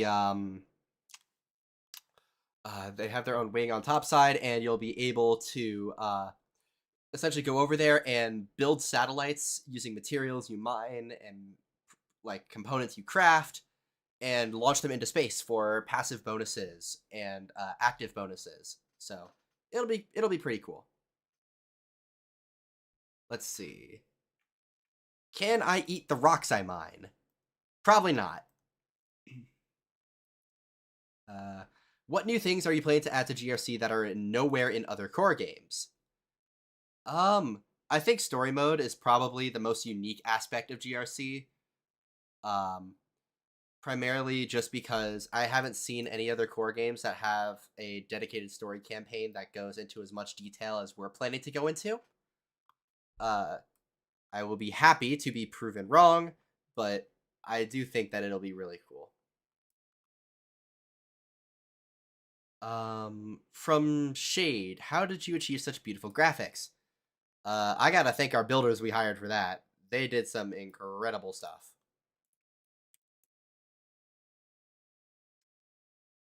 What is inspiration for GRC? I'm afraid if I gave you a full list for that, we'd be here for 6 hours. So I'm just gonna move on. Do you know how long an oxygen tank will go until it runs out? I'm gonna assume this is relating to the deep caverns, and you'll be able to use currency to purchase better and better oxygen tanks. So, for example, the initial one will probably be a relatively short timer, just enough to like get your feet wet metaphorically. But yeah, this is in some ways it does remind me of what Trident Enterprises is doing with Black Site. And I don't mean to rip them. It's an amazing game, but we've been trying to think of ways to like take the idea of having like a randomly generated cave system for the higher tier resources, such that we can kind of encourage people to like take risks and have fun. So it'll be pretty interesting after all. As for the duration question, we aren't far enough into development to give you a concrete number. So yeah, sorry about that. Will there be public tests, hiring testers, or paid early access? Public tests likely won't come for at least a year, if we get around to it. I'd like to have public testing sometime late 2026, but I would not hold your breath on that. We have a bunch of testers already, so I doubt we're going to be hiring more soon, but we really appreciate your interest. From Apollo, will the Conwell group play a major part in the game outside of lore? I'm not sure how much I can get into without Casey murdering me live on stage, but Conwell probably isn't going to be that important of an entity in GRC. Primarily because by the time that the player gets into GRC, they aren't really as much of an industry giant as they were because Astral kind of overtook them in a way. Hopefully that wasn't too blatant, Casey. Let's see. From Fortema in game chat, what's your standard player count? As of now, 0, because the game's not out yet. So that's about it. Will GRC be out by Millennia 3000? I sure hope so. Is there any current roadblocks? Astral Central. Genuinely, these events, while they're super fun, do take away a lot of time from the development of GRC, which is probably one of the major reasons it's taken so long to get it into a workable state. Outside of that, it's probably just the fact that we didn't really have that many builders until now. And because of that, we kept second guessing and re-guessing and reworking, and it just never ended up being good. But now that we have builders, it's good, so we can actually get a map going somehow. Let's see. Will there be a realistic nuclear reactor or an equivalent in GRC? No. We're not trying to aim for full-on realism. Like, on a scale from Innovation Labs to Oak Ridge, I'd probably say that the kind of like ideal range we're aiming for is around Q-Surf level in terms of reactor complexity. Like, we want to be able to highlight different, like, we want to make it interesting, but like we're not trying to make it like incomprehensible at a first glance. And that, not to say that Oak Ridge is incomprehensible. They do an amazing job with like guides and stuff, but like, we want to make it relatively simple to access initially. Let's see.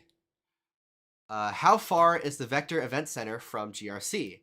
So, this depends on what timeline you're looking at in terms of lore continuities.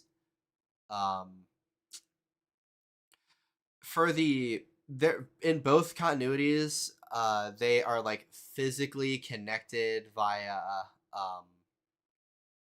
via the train line, and so I'd say they're probably 10 to 15 miles apart. That's just a rough number. But again, kind of going on to a different question. Quote, isn't the VEC and GRC separate universes? Why would they connect? In the main lore, instead of hosting Astral Central, the VEC is instead just a regular event grounds for things like trade shows, music festivals, and things of that nature. So, yeah. Is the vault door in the caverns inspired by Portal 2? That was not a vault door. That was a giant fan. Assuming that you're talking about the photo of the entrance to the deep caverns. Let's see. What is your opinion on partially integrating other games' lore into your own? As something more than just an Easter egg reference? I feel like this is something that you would want to talk to the person that is behind the lore that you're wanting to integrate. Like, in my opinion, I would get permission if you're trying to include important lore like that. But otherwise, if you're just, it essentially turns it into fan fiction.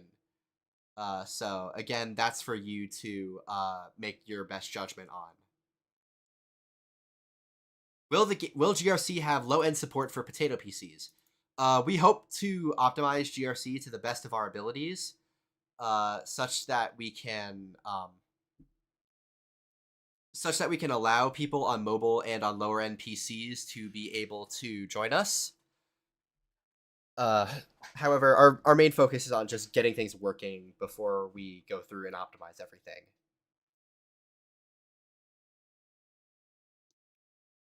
We got 2 questions here. What is the server size plan to be? And to add on to that, how will you utilize / mitigate high-low server size to make the experience feel more lively? Yeah, as part of our story mode initiative, we're going to have a lot of NPCs going around. I'd like to highlight, what was it, like internal builder singularity containment site, I think it was. They have a lot of like living NPCs going around. Excuse me. And I think those are really cool.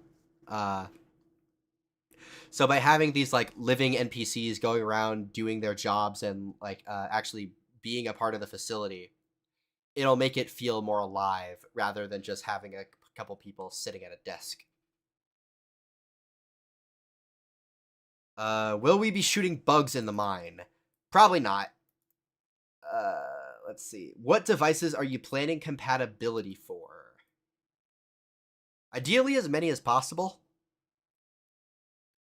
I think, though, if there was one that we would probably put on a back burner, it would be VR.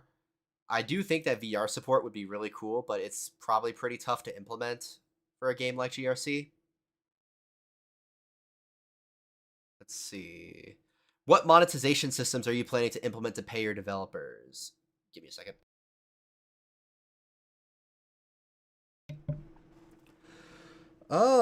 So we plan to have game passes and developer products and things of that nature, but game passes will be like all paid items that you can purchase with Robux can either be obtained with in-game currency or they are purely cosmetic.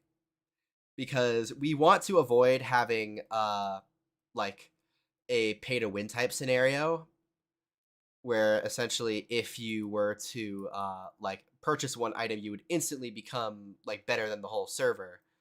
But instead, we're going to be offering a whole bunch of different types of cosmetics, like Mercury liveries, keycard skins.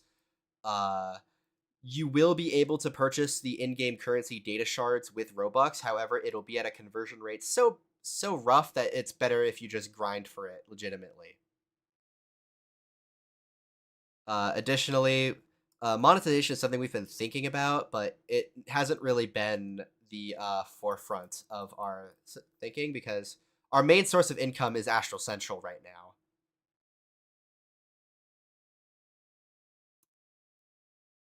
Will there be teams in GRC? Yes. We have a career path system where essentially you earn several different types of XP based on certain tasks that you complete, and they each progress towards individual experience trees, which will unlock unique rewards. So for example, if you were to work in the reactor area, you would earn science XP, or if you worked in the caves, you would earn logistics XP based on the type of task you were doing. If you went and did a lab experiment, you'd earn research XP. If you launched a satellite, you get aerospace XP. And all of these merge together into a global XP system, which also has its own unique rewards. Why does Astral own an event ground? There's no exact lore reason for this yet. So I don't want to like come up with anything and just have it stick without actually thinking it through. Will GRC have burgers? Yes, actually. Quite a few of them. Because I remember one of the restaurants that actually, if anyone was here for AC22, you would have seen it, Scorch's Burgers. And there's implications behind some of their ingredients, wink wink, but there are burgers that you can get in GRC, yes.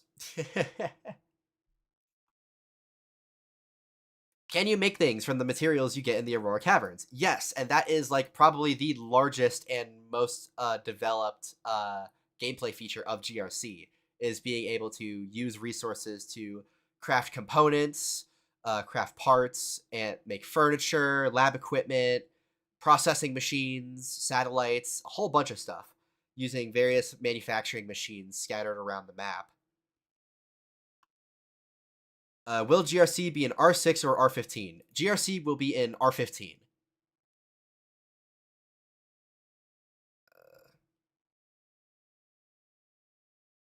Are you planning on adding actual subgroups to Astral for the GRC similar to what Pinewood has? No. Personally, I've never been that big on like subgroups and like security teams and things of that nature. I'm sure it has its point, but I think for GRC, it would just distract from the player's ability to just jump in and immediately explore different types of gameplay.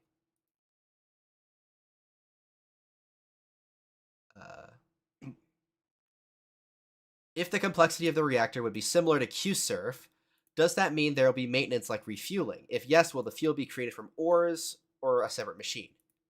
Excuse me.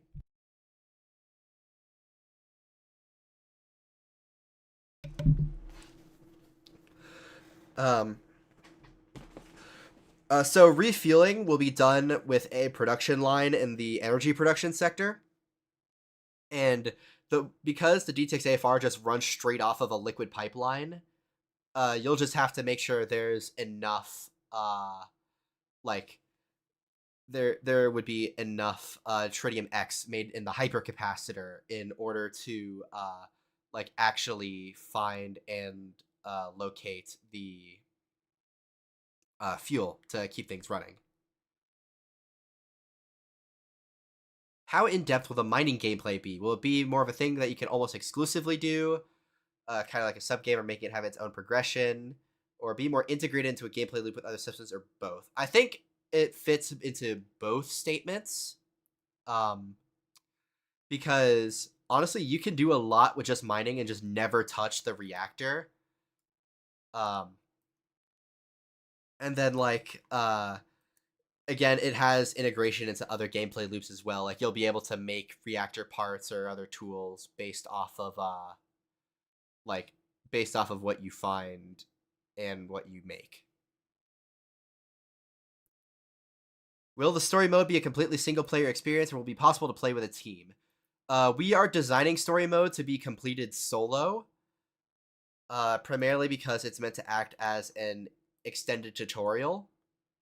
Hence, you can kind of get a feel for the various different aspects of GRC. Will the NPCs walking around be interactable, or will they just be walking around?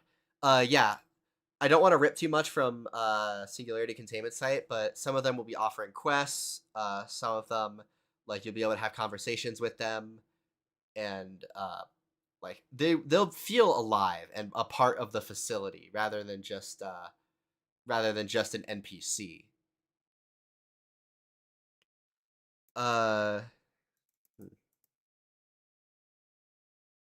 How many crystals/tasks will there be, or are planned as it stands?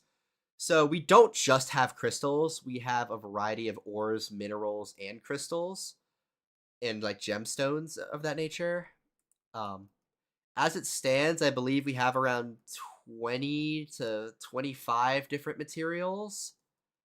However, that is likely going to expand, and that's just raw materials, not even including all the processed forms. Are you planning to add a melt/freeze down into GRC, and if yes, what would it look like?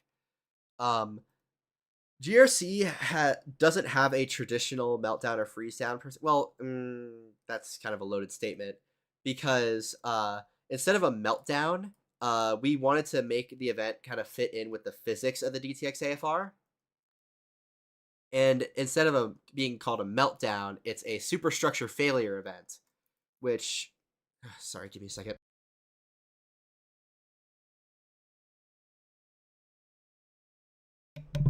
Sorry, guys, I'm just sparing you my coughing. Yeah, but essentially, as components get damaged, etc., etc., eventually oxygen would leak into the chamber, and oxygen plus fuel plus tons of ignition sources equals kaboom.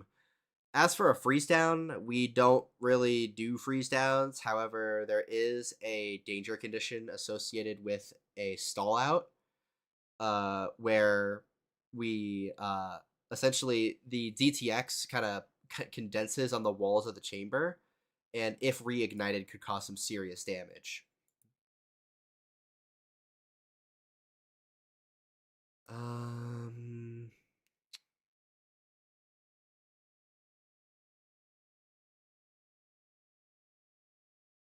Will materials have rarities, and if so, will some be locked for special events?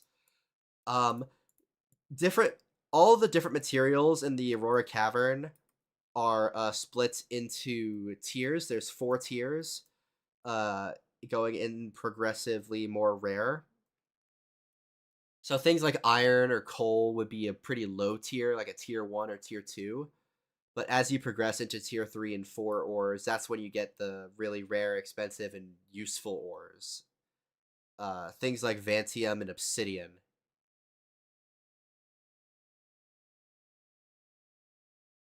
Excuse me.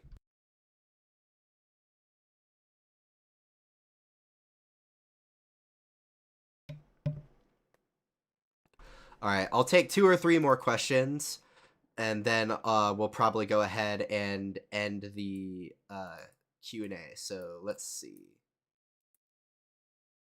Will there be combat? No. GRC will not feature any combat gameplay. This is an intentional choice because we felt it just simply does not fit the environment of GRC, and it's just not the kind of thing we want to have. Security presence as a whole is very limited. You won't be able to play as security. They just kind of exist. That way, you can focus on exploring and doing science rather than worried about getting shot from across the map by some guy with a sniper or something.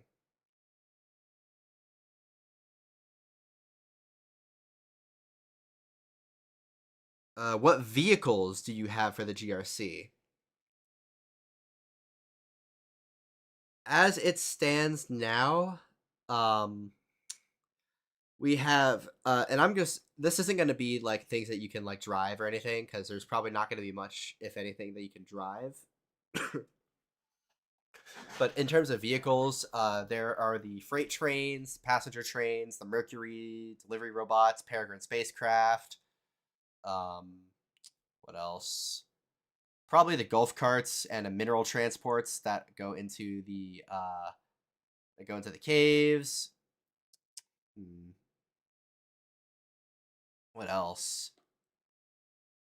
There's probably some other stuff I'll think of, but that's probably about it for now. Yeah, forklifts.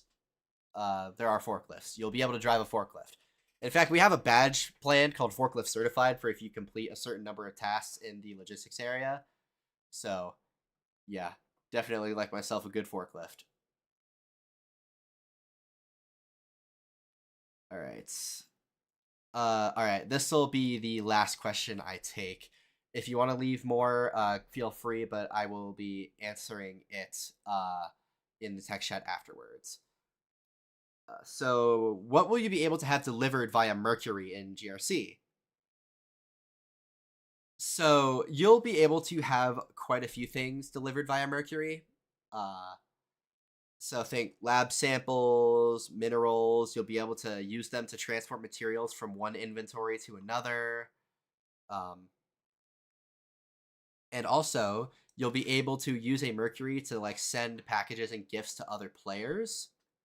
So let's say, for example, that you want to gift someone a couch for their apartment.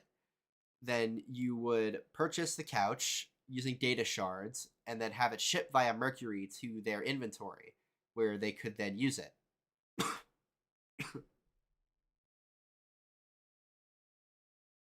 All right, so that'll be all I'll be talking about today. Again, if you have any further questions, leave them in the Q&A thread, and I'll pick out some to answer.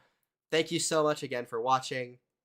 And before I go off, GRC is my personal dream project, and I'm glad that you all joined me today to hear about its more recent progress updates.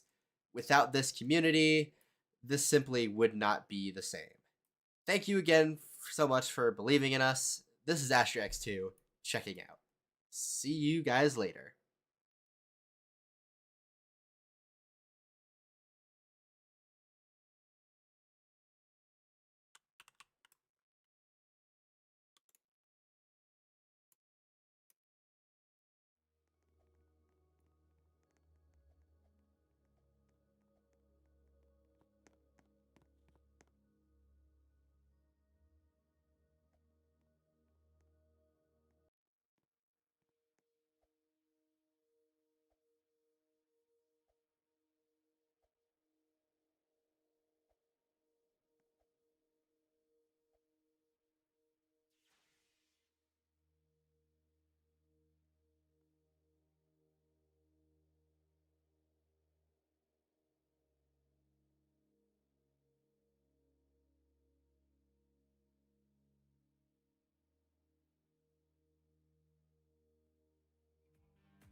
Seam's presentation will begin in 5 minutes. Please make your way to your seats at this time.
Welcome to the stage, Lena Yeaterson, Polaris Media Event Staff Lead.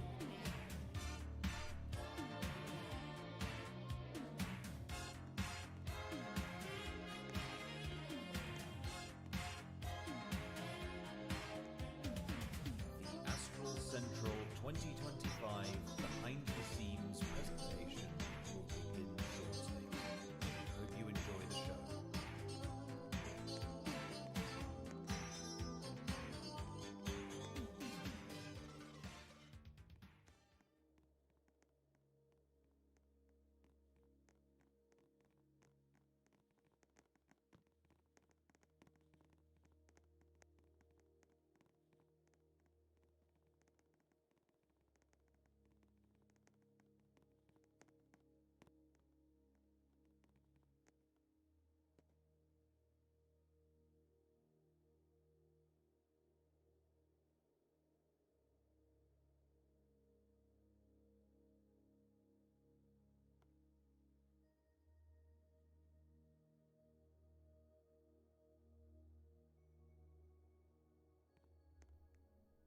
And now, please welcome to the stage, Lena Yeaterson, Polaris Media Event Staff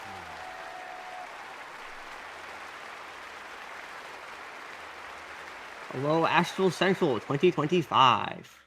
I am your presentation's host, Lena. Here's a quick fun fact. There are currently 196 players in the entire game. And the system behind that number was very complicated. Since the Roblox API updates the player count every minute or so, I decided to just make my own. Each Roblox server, telling how many players there are. Telling my server how many players there are.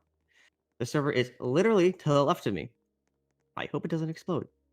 Unlike some previous Astral events. I am off track anyway. I already said this, but I'm Lena, and you're currently watching the Astral Central 2025 behind the scenes presentation. In this rather short presentation, I will list the logistical challenges, show you the backends, and show you places where no average attendee can go. Let's start off with the logistical challenges. This year was particularly rough. We have lots of people going to college, which slows down development a lot. This also slows down booth development too, which means we were on the edge of our seats waiting for booths to roll in while AC25 was like a couple days away. Currently, at the time of writing the script on December 12th, there are 26 booths submitted out of 50. But on Christmas Day, the final booth, the NQT booth, was integrated. It truly was a Christmas miracle. Some people might be familiar with crunch time, a time where a deadline is close and you need to finish something fast. It also comes with a bit of stress and anxiety. In Polaris, we were in crunch time since December 20th. We were scripting critical systems at 5 a.m. Last night. Moving on, another logistical challenge we faced was scope creep. Scope creep, for some who don't know, is when features are continuously planned without stop, giving heavy workloads and stress, also meaning we had to put these features out before EC25 with no delays. We had a lot of that. At the time of writing this, again, December 26th at 2 a.m., I personally think we were at 7% vector event center completion, which was not enough in my opinion. Anyway, AC25 is a lot more complicated and a lot more stressful than you think. Hold on. Where am I? But we somehow still deliver a great experience. And up next we have is the backend systems.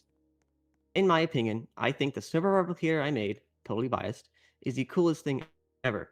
It took around 3 months to complete and replicates all presenters, magnitude hall settings, announcements, and lots of other things. This is what the server replicator looks like. Information dense and maybe even a bit complicated. Complicated enough where I had to write a whole manual about it, just in case someone messes it up. The server replicator replicates all the lights, music, slideshows, and many other things to other parent servers. The server I am currently in is called the host server, where all the commands are being sent out. It is also how I'm able to receive such precise data. The replicator communicates with my backend server, which is, again, to the left of me, and that server parses all the server data and gives the host server global game statistics. The data that my server parses through is also made pretty on a piece of software called Grafana. Grafana, where am I? I'm almost here. Grafana is widely used for statistic displaying and alerting. For my purpose, it was just used to display game statistics. What the hell? Sorry, hold on. The data that my server parses through that was just right there. Hold on. Okay, there's a duplicate line. Sorry. This is currently showing the statistics from yesterday's rehearsal session. We hit a peak of around 50 concurrent users, which is basically the maximum player count as Astral Central 2022. Unfortunately, I can't get this slide to auto update. Although it is possible and it would be cool, but it's very resource intensive and I'm lazy. Now, that's enough of that. Let's talk about the server mesher. As said before, the server mesher replicates lights, cameras, sound, and displays, as well as many other things. Let's talk on how that works. Okay, so let's say you want to change the house lights across all servers. First, it will change the lights in the main server. Second, that's it, because you forgot to set the master server. The master server tells all servers that this server that we're in is the server to listen to. So let's say the master server is set and you hit the lights. On this second step, it will publish a messaging service message to all servers that something has changed. Third, the parent service that got that messaging service request will finally change the lights, and that's the end of the flowchart. By the way, this takes less than a second, which, in my opinion, is really cool. You can probably see why this is my favorite thing, and also why it took so long. Okay, that was a lot of yapping. I'm going to show you guys places not a normal attendee can go to. To see them, hit the camera view on the top left of your screen. Unfortunately... Huh? Oh, there is a piece of part that blocks clicks. Unfortunately, since the camera replication doesn't work, you're going to have to look at the live stream view if you're not in the main server. Okay, first stop, the AV booth. This is where the magic happens.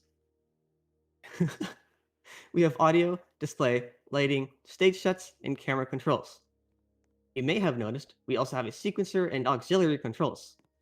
The auxiliary controls are used for the podium timer and door controls. You'll see what the sequencer does tomorrow. Oh, wink, wink, nudge, nudge. Column 3. This is the backstage, or more precisely, the hallway before we get on stage.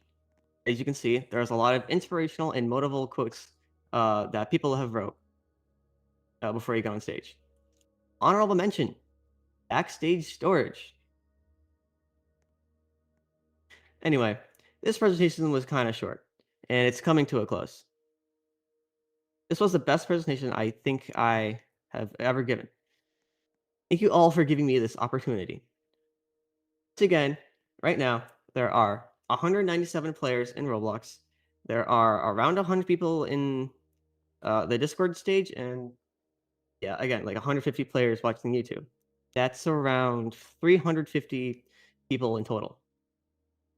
Anyway, on behalf of the entire Polaris team, thank you all for being here and making this dream come true.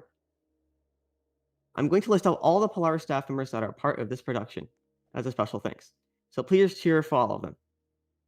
Astral Industries founder, executive producer, AC25 host, and my boss, Astra X2. Event staff lead, Underscorched, Peterson, and It's Chedsky. Event operatives, Dreesener 2, Elevators 89, Vinyl, Cynthia, Glitch, I'm Sky C, JT, Mocha, and TC. Insider Relations, Reddy, Rosalind, Rain, and Willow. Support staff, Bennett, Brightly, Hywel Playz, Matrix, Onyx, Pio, Rabbit Hawk, Shashikuna, Tarazakon, Winter, Kyle Alta, Coded Cryptics, DT Trainsman, Frostbite, Ghastly, Lumen, Nightsight, STM, Dodono, and DT. TCR Fire, and ATP. Honorable mention too. All the insiders are helping each other. Our support cats, you guys, and Winter, who is literally right next to me. Hi chat, love y'all. Where'd the slide go? There it is. Oh yeah, Vector Event Center. Anyway, that's it for this presentation. If you want to support the Polaris Media team and Astral Industries developers, please consider donating. Come back at 6:45 p.m. EST for the Trident Black Site keynote. Thank you.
presentation, Trident Black Sight, a new concept, will begin in 5 minutes.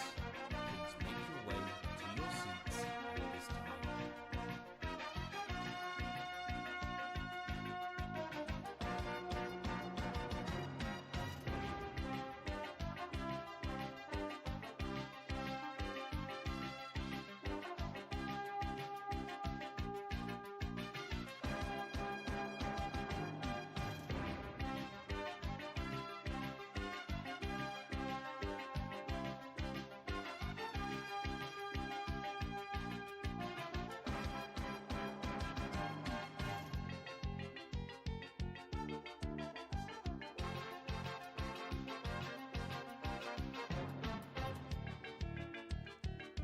Hello, friendly reminder, we're 5 minutes out for the next keynote. Also, if you're in-game right now, you should check out the stage.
And now, please welcome to the stage I'm Brightly, Director of Trident Enterprises.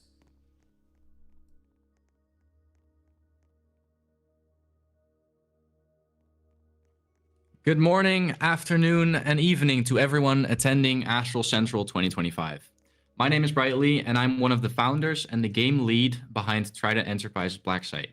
I'm joined here on stage by my close friend and co-founder behind Trident Enterprises. 25. My name is Winsofi, and I'm the other founder and lead developer behind Trident Enterprises Black Site. Today, we're very excited to show everyone what we've been working on and what some of you guys have been waiting for far too long. With Black Site, we've always had one goal: changing the game in the core genre. With Black Site Deeper Depths, we're going even further. And we're taking a step back from focusing on just the core. We're introducing more game elements where the core is no longer the central point of attention. The caves are. In 2026, our goal is to push this vision of ours further. Bigger caves, more systems to interact with, more reasons to prepare, and most importantly, more reasons to keep exploring. And we're doing it while making the game more consistent across devices and more immersive than anything we've made so far. And if you've had any questions for us to answer during our Q&A segment, put them in the QA channel in the Astral Discord and we'll answer them there. And just quickly, some honesty about where we were. As most of you who are familiar with Black Site might know, the previous version of Black Site had glaring problems. Retention was terrible, and it wasn't because players didn't like it, I hope. It was because new players genuinely didn't know what to do. And that's on us. The game didn't guide you. Sound design wasn't where it needed to be. Immersion suffered, and the overall experience didn't support new players. So Deeper Depths isn't just more content. It's us fixing the foundations so players can actually see the vision we have for them. All right, that's enough about the old Black Site. Let's talk about the new Black Site. Let's get into the topics of our new upcoming update, Black Site Deeper Depths. All right, here's the plan. Bright will cover the front and side. This includes the cave expansion, crystals, biomes, and everything user experience.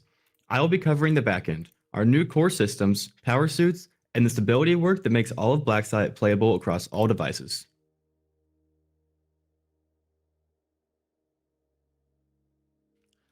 All right, each section ties into the next. The caves got bigger, so traversal had to evolve. Exploration needed to get riskier, so climate and hazards needed to exist. That created demand for scrap, suit upgrades, and much more. And then, of course, we had to optimize everything so it runs smoothly for everyone. A daunting task. Let's get into our newly added biome.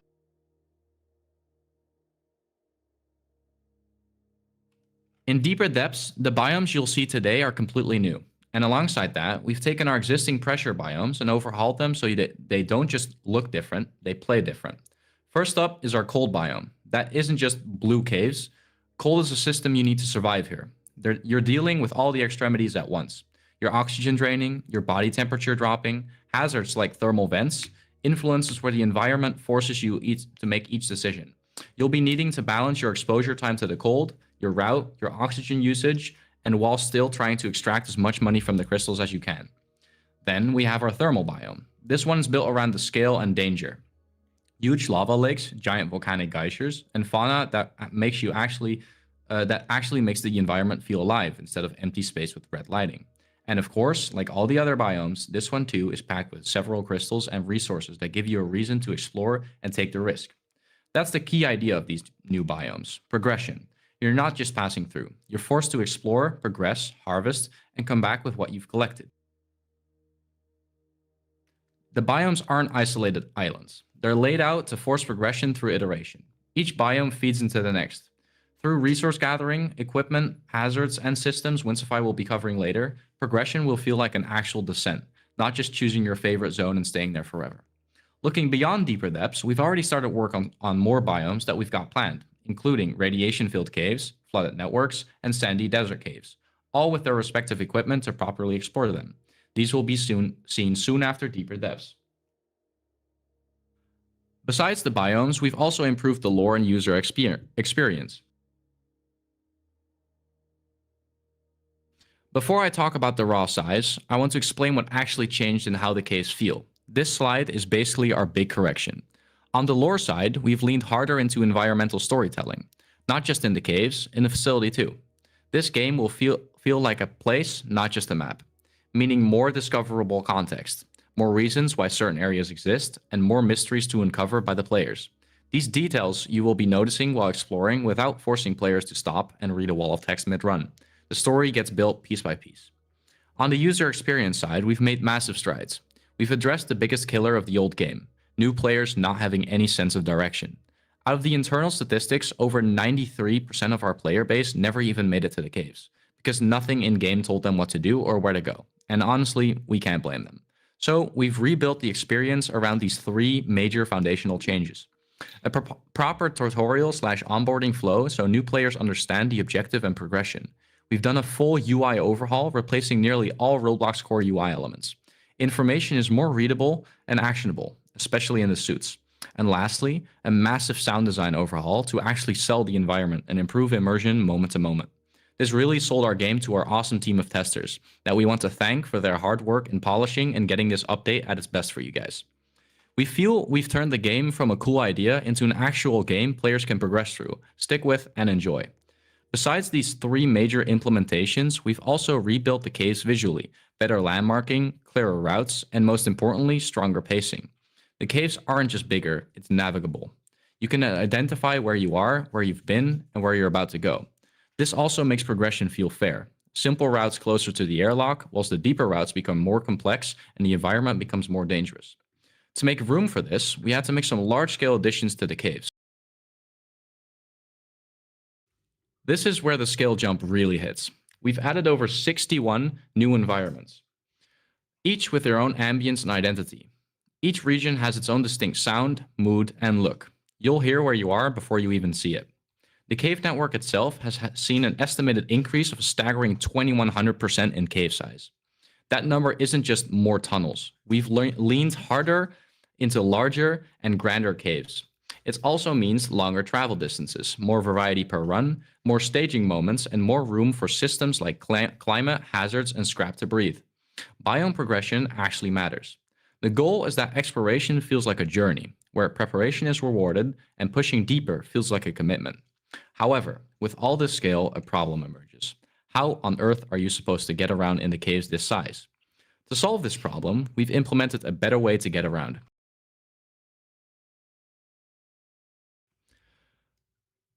When you make the world bigger, walking stops being enough. So we're introducing a newly added vehicle specifically for cave traveling.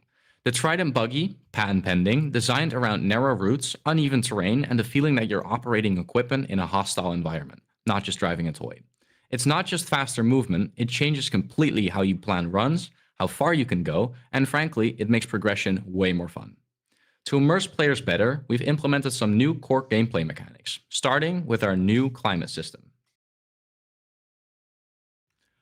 Our climate system is honestly one of the most game-changing things we've built for Blacksite. It's not just a simple enter zone, start taking damage. It's a full-on simulation that constantly calculates what the environment is doing to you and what your suit is doing to protect you. At all times, the system is modeling your body temperature and skin temperature, which is important for cave winds.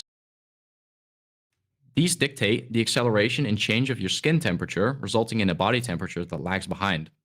Environmental temperatures, of course, also get taken into effect. Heat emitting objects in the world, heat deflection off of other surfaces too.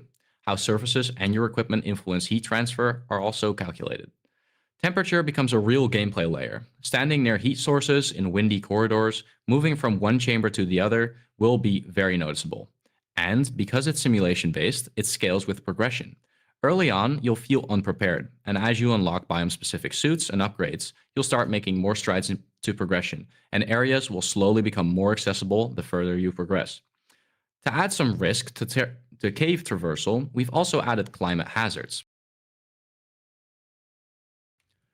These hazards, we've layered these hazards on top to create variety and add onto the immersion and risk. You'll encounter threats like massive volcanic geysers, you'll need to pass over, and heat vents that you'll need to be avoiding, creating a bit more tension as you try to explore more harder to reach areas. This is where the update starts to feel like a full loop. Climate creates risks, hazards add on to that, and then our new equipment gives you a way to deal with these risks. Speaking of our equipment, this time around, you'll be needing a bit more than just currency to purchase your new set of gear, which brings us to our other gameplay mechanic, our scrap system.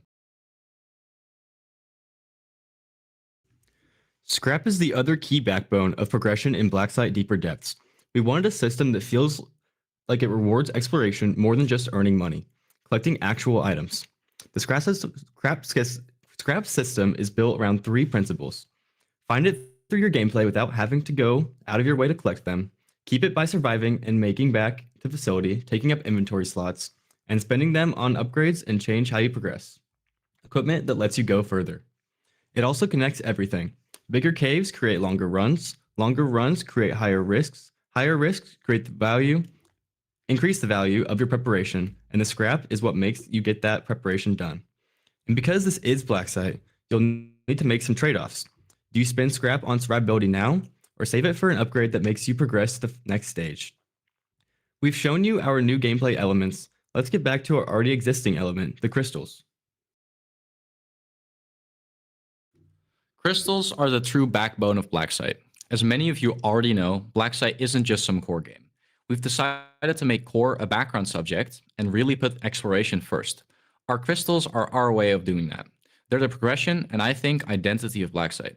In Deeper Depths, we're adding a large batch of additional crystals. For reference, we've gone from 13, where half were unobtainable, to over 52 new crystals. New looks, rarity moments, and reasons to explore an already vast network of areas instead of staying comfortable in one section. Some of these are designed around biome identity. When you see them, you'll immediately know what kind of place you're in. And some are designed around mysteries, the kind of what is that moment that makes you go off route and risk it. Like I've mentioned before, we've also expanded the lore connections and adding logs behind the crystals and some other things. Because crystals aren't just resources, they're evidence that the caves aren't just the caves that adhere to the status quo. Now, to collect all these crystals, you have to get yourself properly prepared with our new biome-specific power suits, patent pending. Power suits are how we turn deeper into gameplay. If the environment gets harsher, you'll have to evolve your equipment. In Deeper Depths, biome-specific suits are built around resisting climate changes, handling hazards, and supporting longer runs. This isn't just higher stats, it's access to new areas. Certain environments are meant to be dangerous or inefficient without the right equipment.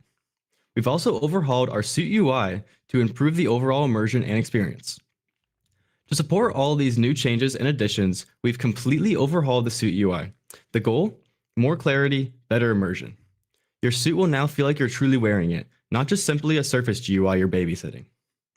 To get clearer readouts, more information, an assistant that talks with you and observes through your eyes. She'll give tips, help you stay on the right path, and make remarks about your behavior and surroundings. Now, as people who've played Blacksite before might know, Blacksite was not the most stable game out there. We've had to undertake some serious actions to improve performance across all devices. This was a non-negotiable change we had to address, especially with all the new additions, larger caves, more crystals, more systems, and more visuals. We simply can't introduce these new things without first fixing our previous glaring performance issues. Our biggest real-world win comes from our custom visual culling system. We log and manage an enormous amount of instances, but we only render what the player actually needs. Right now, we're actively culling on average 85% out of a total 170,000 logged instances, leaving only about 15% visible to the player at any given moment. And we're not just culling tiny stuff. The biggest hitters we target are lights, particles, beams, and specific high poly meshes. The things that actually destroy performance if and when you leave them scattered around your game. As a fun extra, the VEC Event Center is currently running our visual culling system too. So the performance improvements you're seeing in here are partially powered by our visual culling system. However, we do not want to overshadow the creative team's insane efforts in improving performance in general. The visual culler is only one small cog in a large wheel made by the members of the creative team this year to help improve the overall performance of the game.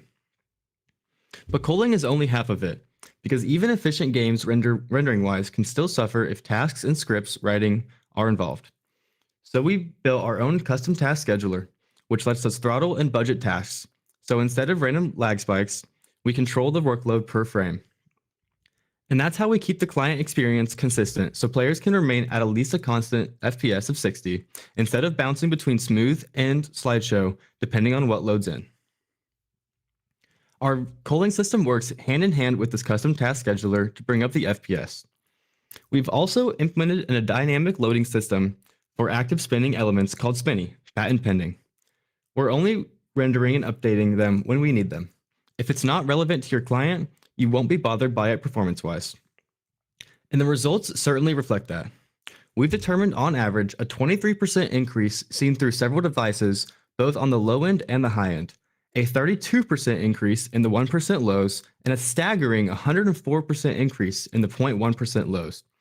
Now, the 23% average might seem low. However, the 1% and 0.1% lows are where the majority of improvements are, eliminating stutters, frame drops, and giving you a smoother experience overall. We've also tested these FPS averages through multiple areas on multiple devices, and these are the findings. This slide is important because it shows we haven't just cherry-picked a single location. We've tested and logged these statistics across several locations throughout BlackSite. We've collected 301 raw entries from ourselves and our testers, and the uplift is consistent. Performance increased across all areas, not just one. That's how we know it's systematic improvements in culling, scheduling, and smarter rendering, all working together. However, stability isn't just FPS, it's also reliability on the backend, especially with player data. We've migrated our player data to PlayFab, allowing safe, live data. Additionally, we've implemented a request module to ensure player data requests are always priority 1.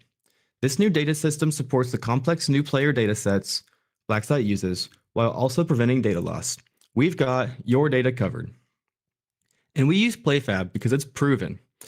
It's used in major titles like Sea of Thieves, Rainbow Six Siege, Minecraft, and even Halo. Notably, Roblox themselves uses PlayFab too. They use it for live player data handling, like your friends list, messages, Robux, avatar items, and way more. For us, it's joining the big leagues in data management, and it supports the kind of complex data BlackSite needs going forward. With all that being said, let's get into questions from the audience. Ask anything design, lore direction, what's changing, what's staying, whatever you want clarity on in the Discord QA channel. And if you have a technical question, I'm sure I can provide an answer.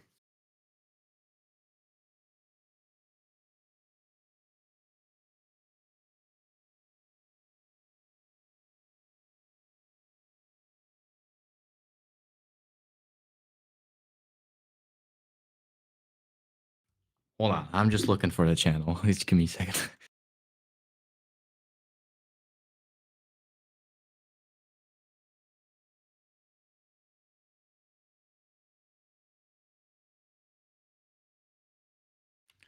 Will you make BlackSite Tycoon a thing? Well, we actually do have a next update planned, which is the player rooms update. We do have player rooms coming soon. We used to have those, but we disabled those because they were quite buggy. But we've both since then improved significantly in all fronts, so we will be able to finally make something that we are happy to ship with, and that is performant and also fun to interact with. Let's see. How is Trident working to make the cave gameplay more accessible? I remember getting stuck not being able to find any crystals my first few times because my oxygen tank was so tiny. Astra, that's a great question. And yeah, we have answered that during the keynote. Everything has gotten a complete overhaul, so don't you worry. Everyone will know what to do as soon as they join the game. And on the note, 100 cups of Cappuccino, absolutely not enough. You need at least 200, maybe 300, maybe more. Let me see. How does the reactor work, and what were the inspirations behind it? It's certainly one of my favorite core designs in the genre. I really appreciate hearing that. The core is one of the few things that I did not really look online for inspiration. So for some things, I don't know. I just start building and then I just see what comes up. And I don't know.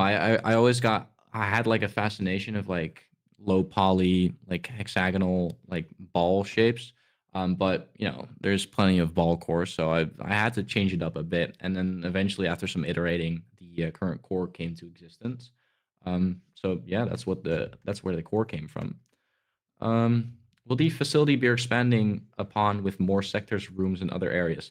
Definitely, yeah. Every update there will be significant changes and additions to the facility, especially new caves or new sections. So that yeah, there will definitely be updates to the facility. The buggy unfortunately can't drift, but maybe we can change that in the future. Who knows?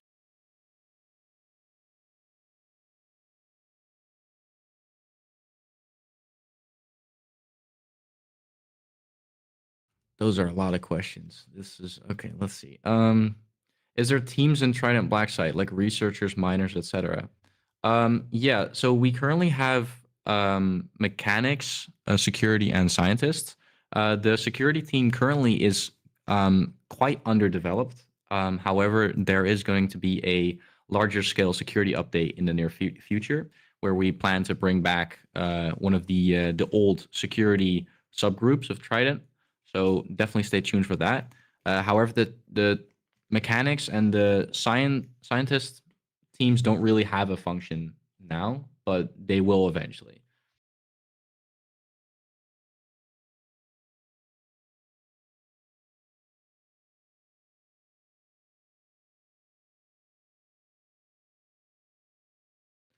New tester applications will be for the next update, I guess, if we need any. But our current, our current tester team has done a amazing job helping us fine tune the economy and get everything working good, breaking the game over and over so we can fix it. So we'll see for the next update, maybe. But as it stands, we currently have a lot of very good testers.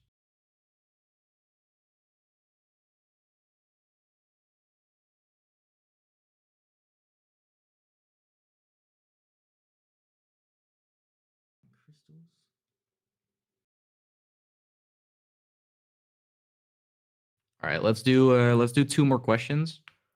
All right, let's do 3 more questions. Will there be burgers in the game? No, but we do have Kapachi for you. So you can get that at the Trident booth. So if you still need some coffee and need a recharge, just go to the Trident booth and just get one from the machine there.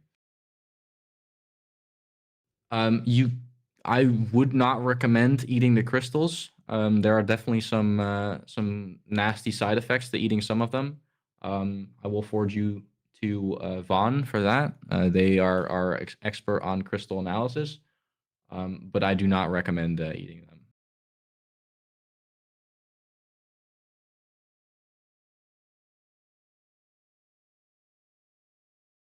All right, let's do one more question here.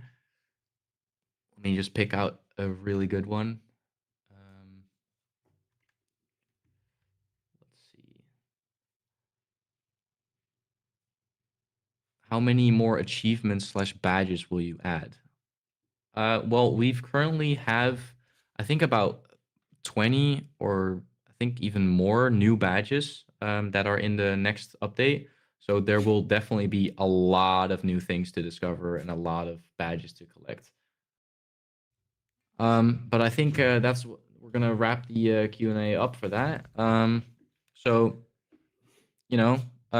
what you all been waiting for, I would gladly like to present to you the trailer for Blacksite Deeper Depths.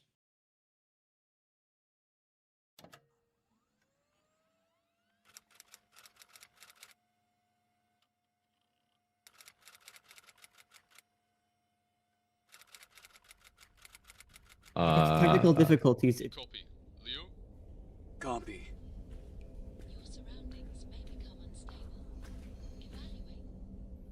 What's it like down there? It's beautiful, man. Like the Earth has been hiding this forever.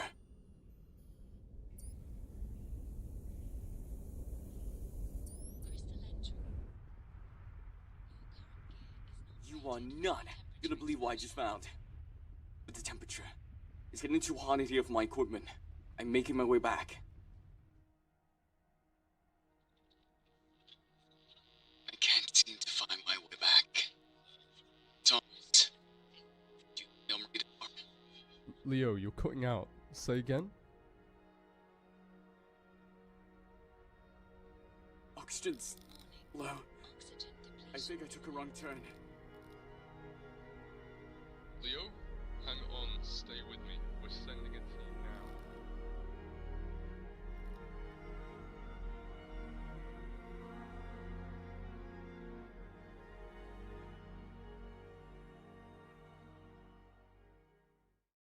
Silence is data. Do not fear the quiet.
Systems once connected here. Now, they remain silent.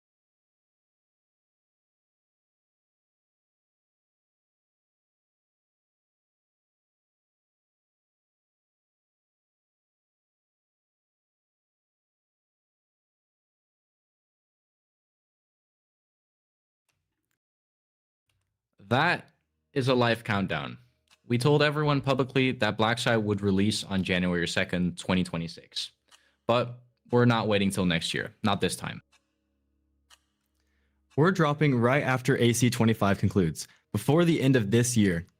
That's only 1 day, 10 hours, and 46 minutes away. And we want to say thank you properly to our loyal patrons. Thank you for sticking around. Even when the old version had its problems, even when we went quiet, even when it would have been easier to just write BlackSky off, you guys stuck around holding out hope. Thank you for that. And to our playtesters, thank you so much for helping us polish this into something we're really proud to sign as our own. A lot of what you're about to experience and play exists because our testers stress tested it, broke it, told us the truth, and did this over and over again.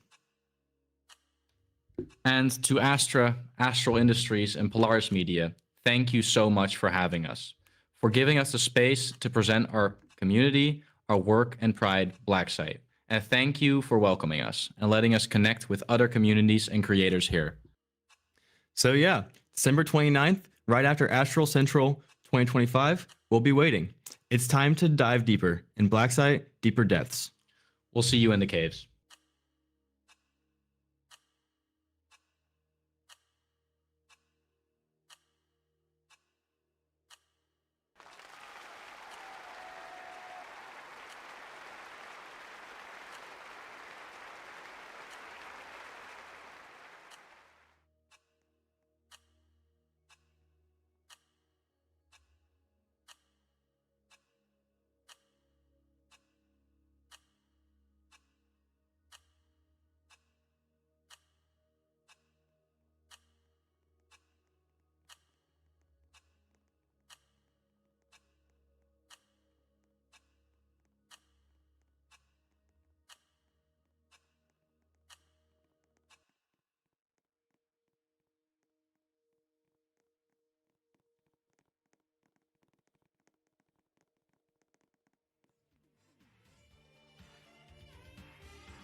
group and how not to explode will begin shortly. We hope you enjoy the show.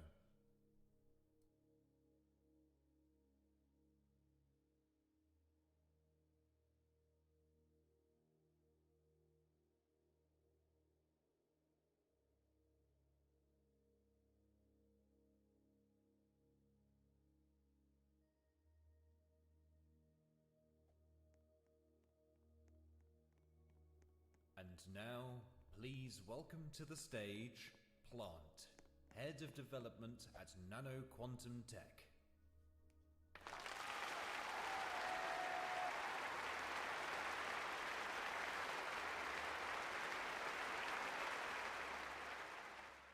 Hello, Astral Central.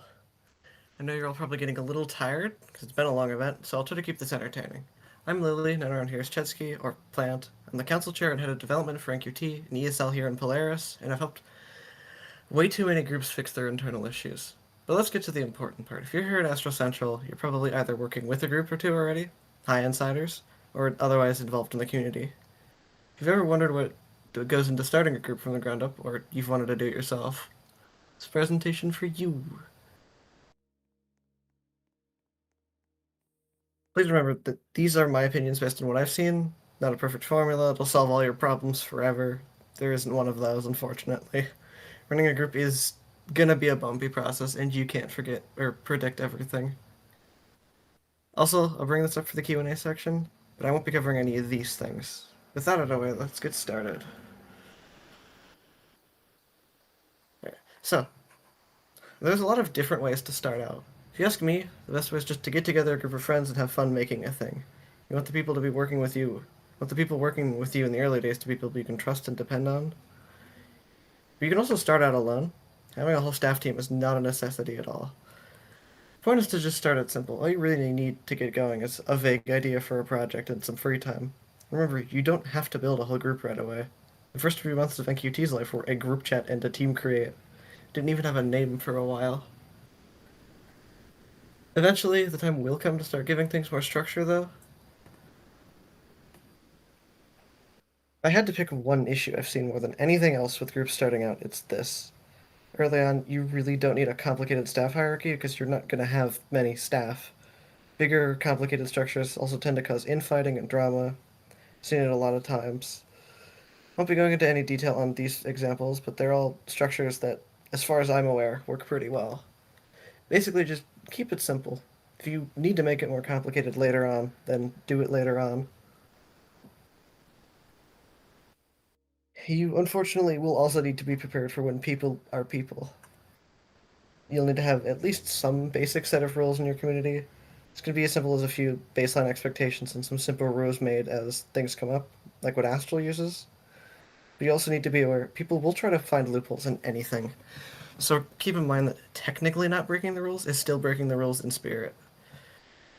You also might run into times where your staff misuse their power. This could be anything from in-game admin abuse, calling out Snapdick, to like leaking copies of dev sites. A lot of different things that can happen with that. But at the end of the day, handling these situations is kind of just up to your judgment.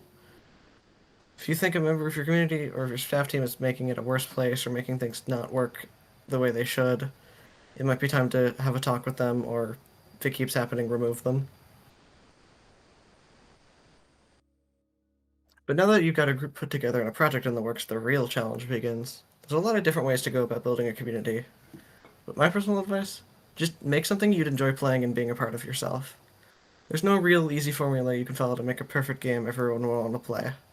Just try to make something fun and unique. Try a different art style, make a weird reactor, whatever thing you can think of. You don't need to fit in with other games.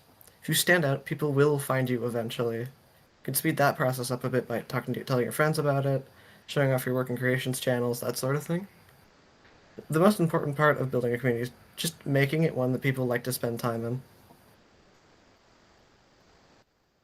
And don't take yourself too seriously, please. Have some fun, get silly with it, engage in some shenanigans even. Remember that we're all part of this community because it's enjoyable. Don't expect yourself, your team, or your games to be perfect. Nothing is. Also, remember, burnout is real, even if it is something you love doing. Remember to take breaks, practice self-care, and please don't pull all-nighters working on things.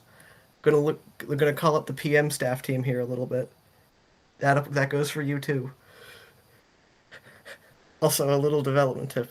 It's okay to use a free model or two. So there are quite a few good ones, but try to make things yourself. Your game, especially starting out, really doesn't have to be super pretty. Your scripts don't have to work super well. The important part is just be creative, just make a thing. That's pretty much it for the presentation part of this presentation. Gonna be taking some questions in the Astral Discord shortly, so get thinking. Before we get to the Q&A section, I have a little surprise for you all.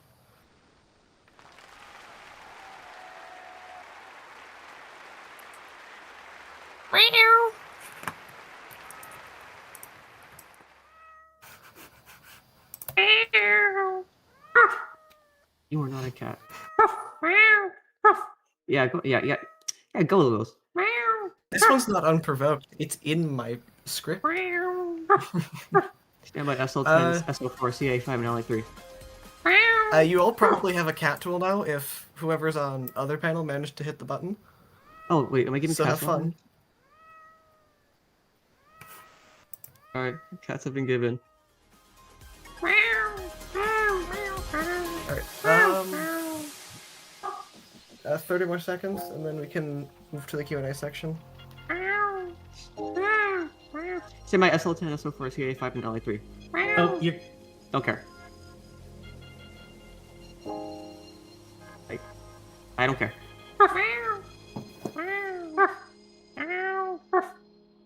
Go.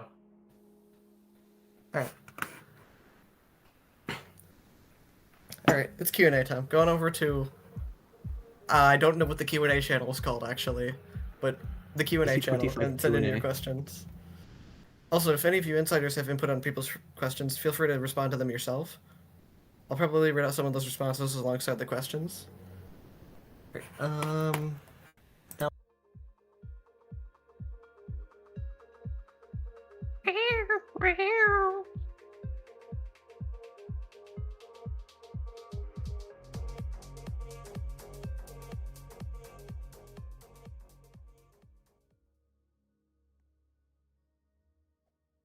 One moment, please. I am trying to find the Q&A channel.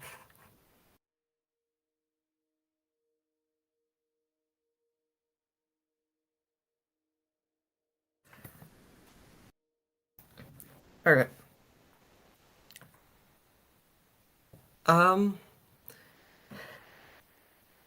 I have no idea how to pronounce your full username, but your nickname is Cosmos. Asks, what would be the biggest problem trying to manage your group? If I had to pick one problem that I run into more than anything else, I'd probably just say time constraints, because especially in this community, a lot of people are still in school or what have you, so especially into the development side of things, it's going to be hard to find times when everybody is able to talk at the same time. You're not always going to be able to predict activity, things like that.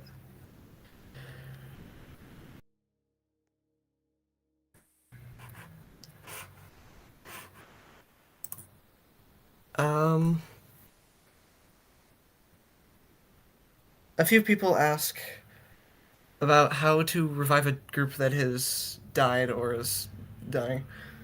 Honestly, it really depends on why a group's going. If it's just because it's off season, then maybe coming up with engagements, having events that are scheduled on like weekends and things, times when people are available.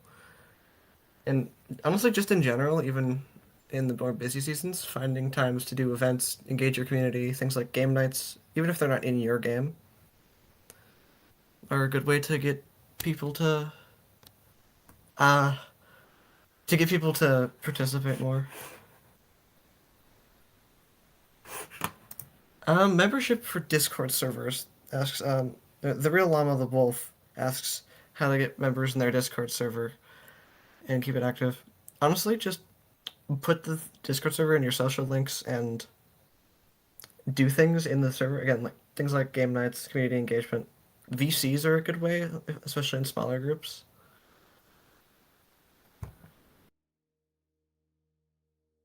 Hex15 asks, and I'm going to shorten this one a little bit, how they can be prepared for the drama the drama. Honestly, good way to do that. Just have some plans for yourself if things happen in your group. Like write down, hey, what if some staff members ends up doing something crazy like leaking it, like leaking a dev site or something. What you're going to do in that situation, that sort of thing. Someone in the event stage asks, is only Q&A left? After this Q&A, we're going to have a little closing ceremony for day 1. But beyond that, yeah.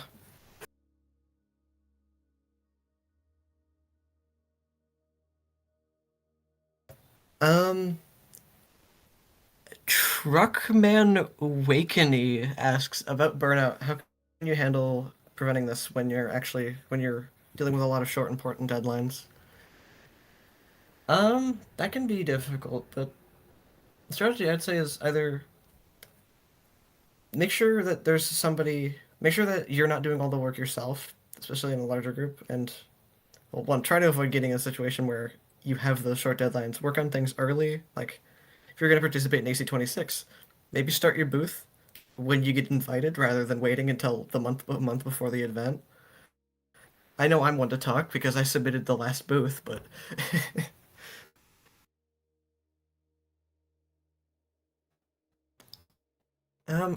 someone asks, how long does it usually take to go through the process of developing a group or a server? You never really end that process. You start out, you make a thing, and then you progress forward, you learn things, have problems and fix them, build up your game, build up your community, and the process keeps going. Even big groups like QS that have been established for years are still improving and changing.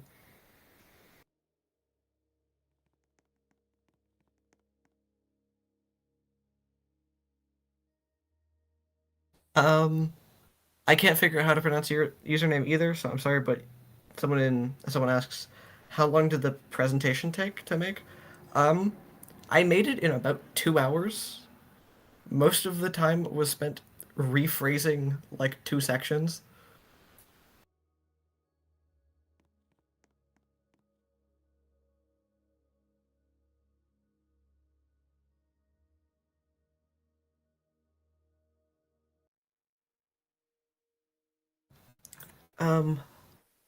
Little Spark Vexel 4 asks, how do you make a delay on your good game without your community going insane?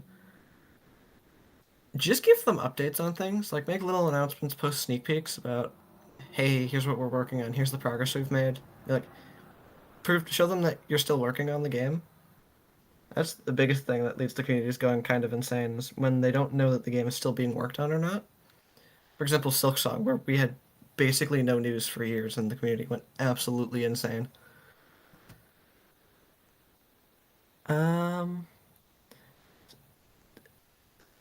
Session asks, can this apply to other communities too? Probably. I'm sure this can apply to communities even outside of the sci-fi community, though it's mostly tailored to communities in this area. But a lot of this advice could be applied to even outside of Roblox. If you're like making an indie game of some sort. A few different people have asked, like, how can they build up the popularity?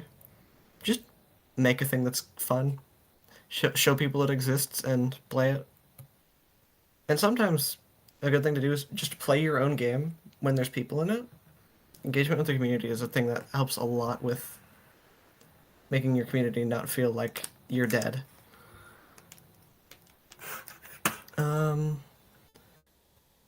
Someone asks about, is it necessary to have a website or is it just a cool gimmick? And Ellie responds, depends on why you're starting one. It could be a useful way to centralize information, though it could be super basic as a hub between the different parts of your group's presence, like social media pages, wikis, etc. Yeah. Then someone asks, is it worth starting a group? My answer, yeah. I have had a lot of great experiences with NQT, which I actually didn't found. The credit goes to Lucas. But there's a lot of fun you can have, like making things, the shenanigans, that sort of thing. my biggest thing to say is just, yeah, don't take yourself too seriously. Have fun with it.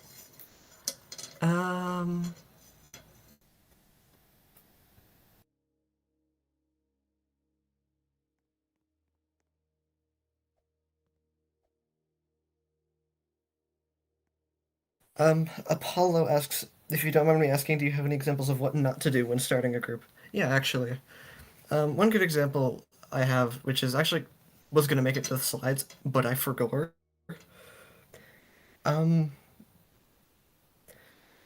Don't make, for your group structure, just start with a couple roles. You don't need many. NQT was founder, developer, player initially. And especially don't go looking at the big groups and copying their structures, because those structures have been built up over years and years of growth and are designed for their big staff teams. And you do not need that. And then also, about that, you don't need an internal affairs department. And then one other thing. Don't have 5 billion different servers. That can be both a strain on your staff as well as your community by splitting them across a bunch of different places.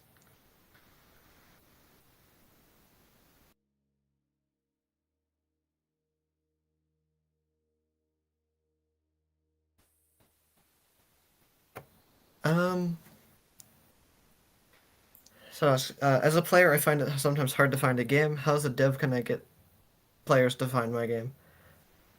Honestly, just when you're starting out small, you're going to be hard to find through search and things, so just post links in places that allow it, of course. Show your game creations by name. Come up with a unique name. If you call your game, if you have the 7 billionth insert word here computer core, no one's gonna be able to find it.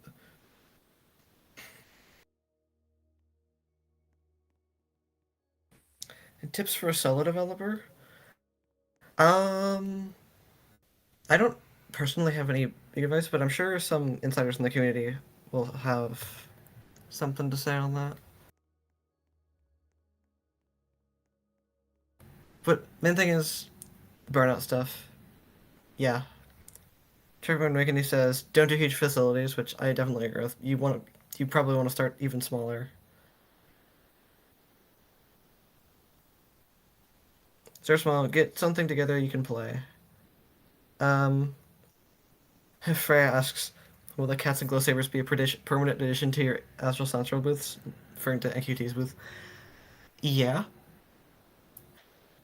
They're a hit every year, so. And marketing. Oh, actually, that reminds me. Another good way to get people's attention on you. Attend smaller community events. Things like, I'm gonna shout out CyberCon, Future Horizons Showcase, and others like them. If Astra or anyone else has any that they want to mention specifically, go ahead.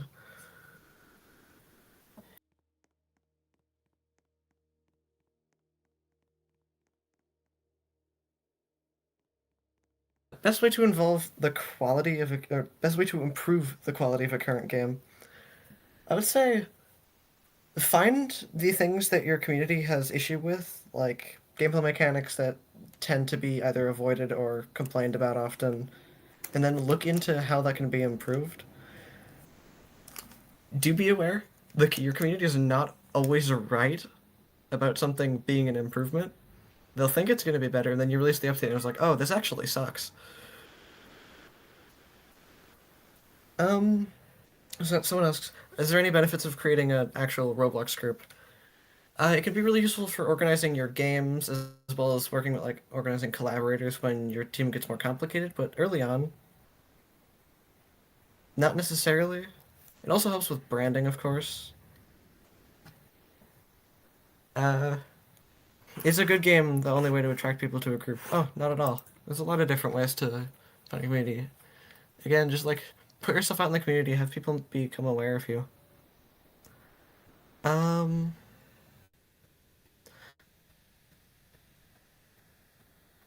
Oh, yeah. Burnout thing. TC mentions something internal at NQT we have, which is called the Hell Branch, which is essentially just a place it's a sub place of the main game that we just kind of screw around in. And I came up with that as an idea for burnout help, because sometimes working on the same thing over and over is rough.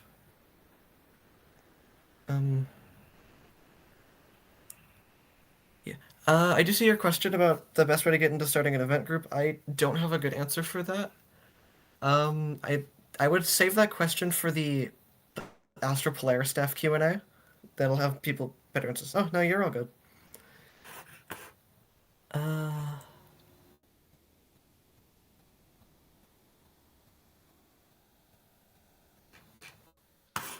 In answer to the question, I've been seeing various forms of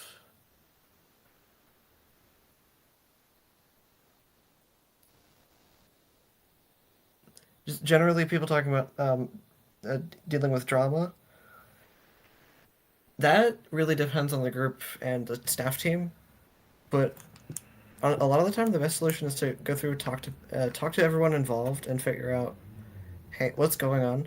Why is the internal drama happening?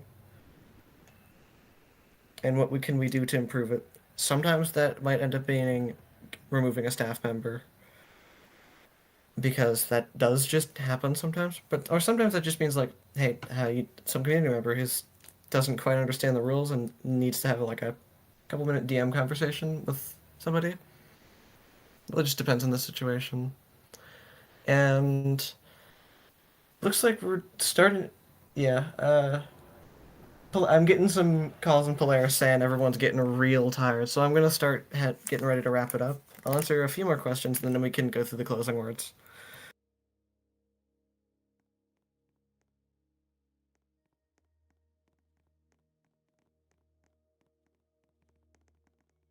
Someone asks, should you listen to the new players or the older players more, or longer time players more when updating content? They're both really important.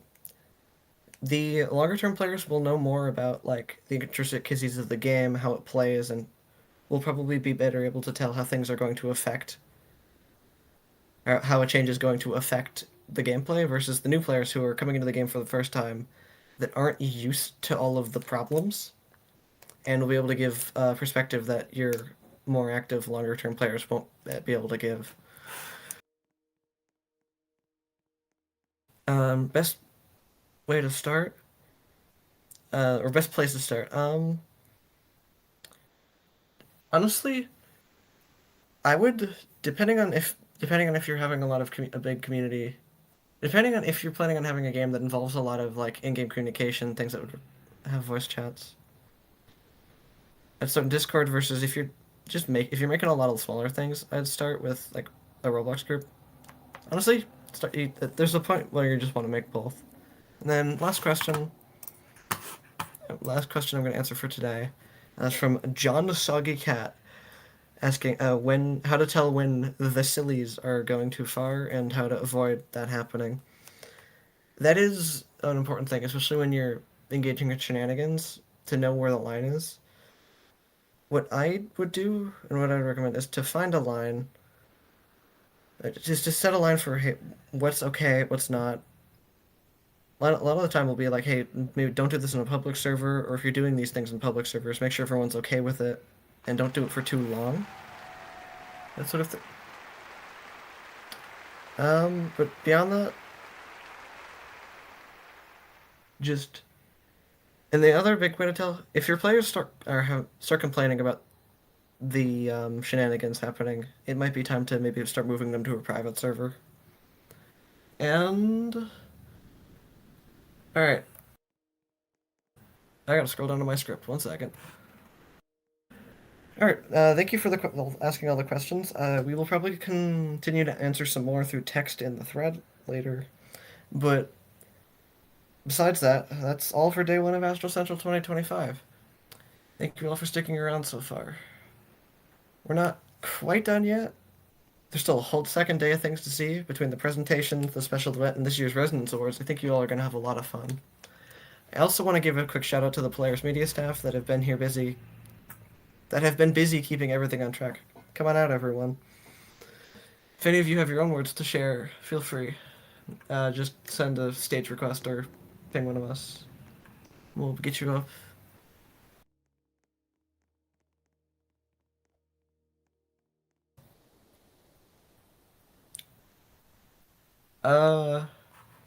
Okay. Hello, everyone. Hold on, let me just get on stage. Oh, I'm still in the AV booth. Are you on stage yet?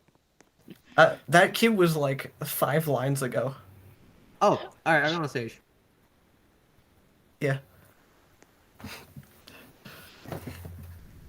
No, it's fast. It's chaotic. There we go. Yeah, I'm gonna go click the PM background, actually. Give me 1 second. I'll just scoot over here next to, Ready. Anyway, for those in-game actually watching the stream and whatnot. Sorry. Add presenter messes up to the card. I did not have a script prepared. Anyway, hi, I'm Freya, Elsa, Rosalind, whatever you want to call me. The one in the blue shirt on stage. Well, blue shirt, black pants. There's 2 blue shirts. And I just wanted to say thank you. We at Polaris may be the ones putting on a show, but we would have no show without you, the players. So thank you all for being here and showing up for this and making it all awesome for us. It means so Back much end didn't to see explode. you all here at Astral Central. It really does. I have a word to say. Cheeseburger. Is it word? Wait, let me speak too. Yeah, you're on. AT's getting angry. Hold on. Yeah, one on stage. Come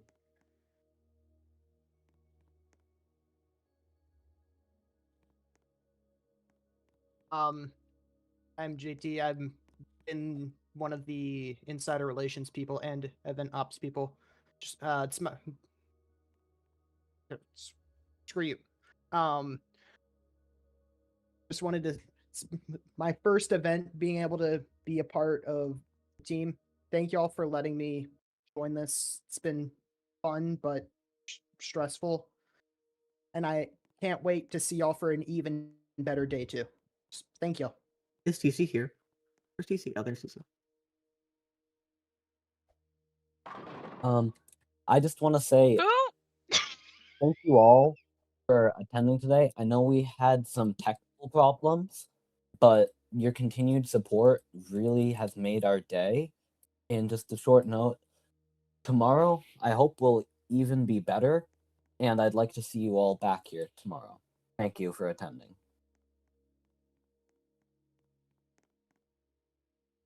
Hello, I'm Reasoner2. I was Shut up, the one Reasoner. that was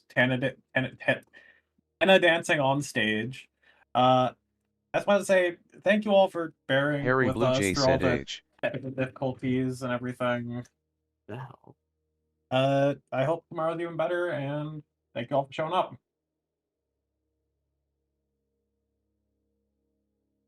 My name is Optical Delusion. I am the voice announcer for the Terabius VEC Graf this said year. hello, guys. I am a first-time draft onto the team for AC 2026. I would like to thank all of you for visiting, and I would like to thank Polaris Media for giving me the opportunity here. I've mostly been squirreled away in the AV booth, but it's been a fantastic show already. We've got a lot to look forward to. Thank you all for attending. I forgot this thing was on. Hi, it's me, Astra. Yeah, behind the scenes, I have not been feeling too great, unfortunately.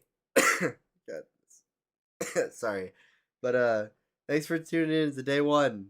Means a lot, considering just how much of a organizational nightmare this has been. Yeah. Yeah, could we please all get some applause for Astra, who is literally hosting this while sick? No. I Side note, have not if you put guys everyone want on to, the presenter list, so we're not all getting replicated. But tune in on the stream if you're not already. Or if you guys want to see like Yeah, go ahead. Sorry. Also, I believe Reddy is trying to get on the stage. Here is some game statistics for today.